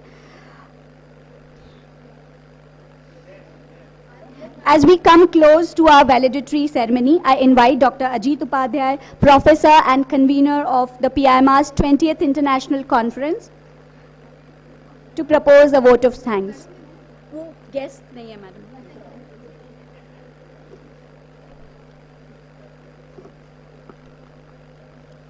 So now the last word, as we say in our Hindi कि अगर हम कृतज्ञ नहीं है तो हम कृतज्ञ कहलाएंगे। तो भारतीय संस्कृति में कहते हैं कि अपने तो अपने होते हैं, अपनों का भार नहीं होता, या तो साभार होता है या आभार होता है। मैं सर्वप्रथम doctor Davis Jain sir, doctor डिपिन Jain sir, as well as all the management, we extend our heartfelt thanks and all-out support for all activity, especially for the conference. Second one, we are thankful to our director who took pain equally for the last 3-4 months with us. That's a perfect example of human-machine synergy. Notices on WhatsApp and mail, and reprimand and praise in private. We are also thankful to our all directors, Dr. Anil Bajpayee ji, Dr. Manoj Deshpande ji, Dr. R.K. Jain sir, and Dr. Patni ji from AIC for their support. We are also thankful to the Justin Paul sir, who was also here honored as a Management Excellence Awardee, for their special inputs relating to the research, human automation, ChatGPT, and especially how the new jobs can be offered relating to the comparison of the values. We are also thankful to him for a special session on research workshops relating to how to get your paper published in index journals and what are the different pinpoints which we have to take care. We are also helpful to the Sumit Narula sir, who talked about that how to be careful about the fraudulent journals. We are also thankful to the Suraj Singh sir for his special input, Brahman Gyan and Brahma Gyan, and then also receiving the Legal Luminary Award on behalf of PIMR. We are also thankful and abhari to Sahil Nayarji for a special influencer way by which he also asked to close the camera and then talking to the audience. We are also thankful to the Arpan Bharadwaj who talked about the real issues, ground realities like hunger alleviation, indexing, and other applications to the traffic jam and medical sciences. We are also helpful to the,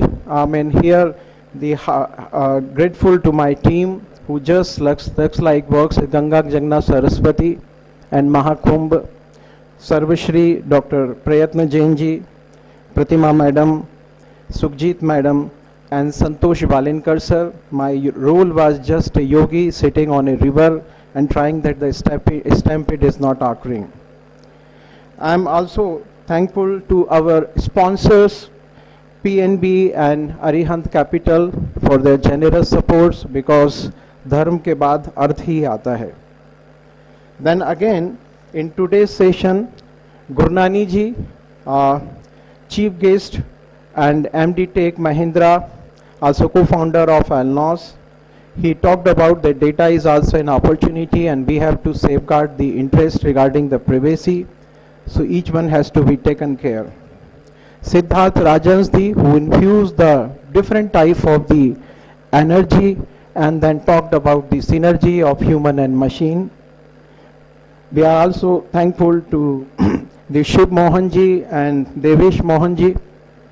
When Shivji and Mohanji's strength mix up, then you can see that the space scientist emerges. They talk about the remote sensing.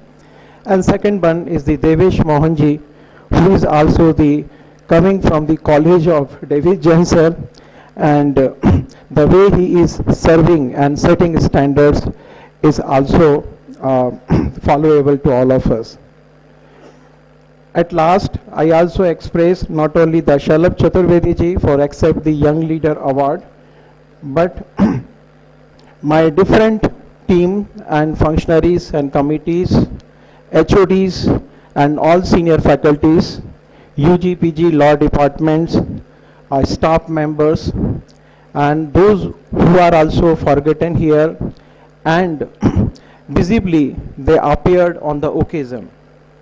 I am also here thankful to the special mention of one of the students, Mr. Swarnim Tripathi, along with Dipti Madam, for taking all pen for creating these AVs. And also thankful to the media world, different journals, newspapers, for their extending overwhelming supports to making this conference a grand success. Also thankful to all of you who are sitting with us directly, indirectly, willy-nilly supporting us. We are also extending our heartfelt thanks from the core of the heart. Thanks a lot to all of you.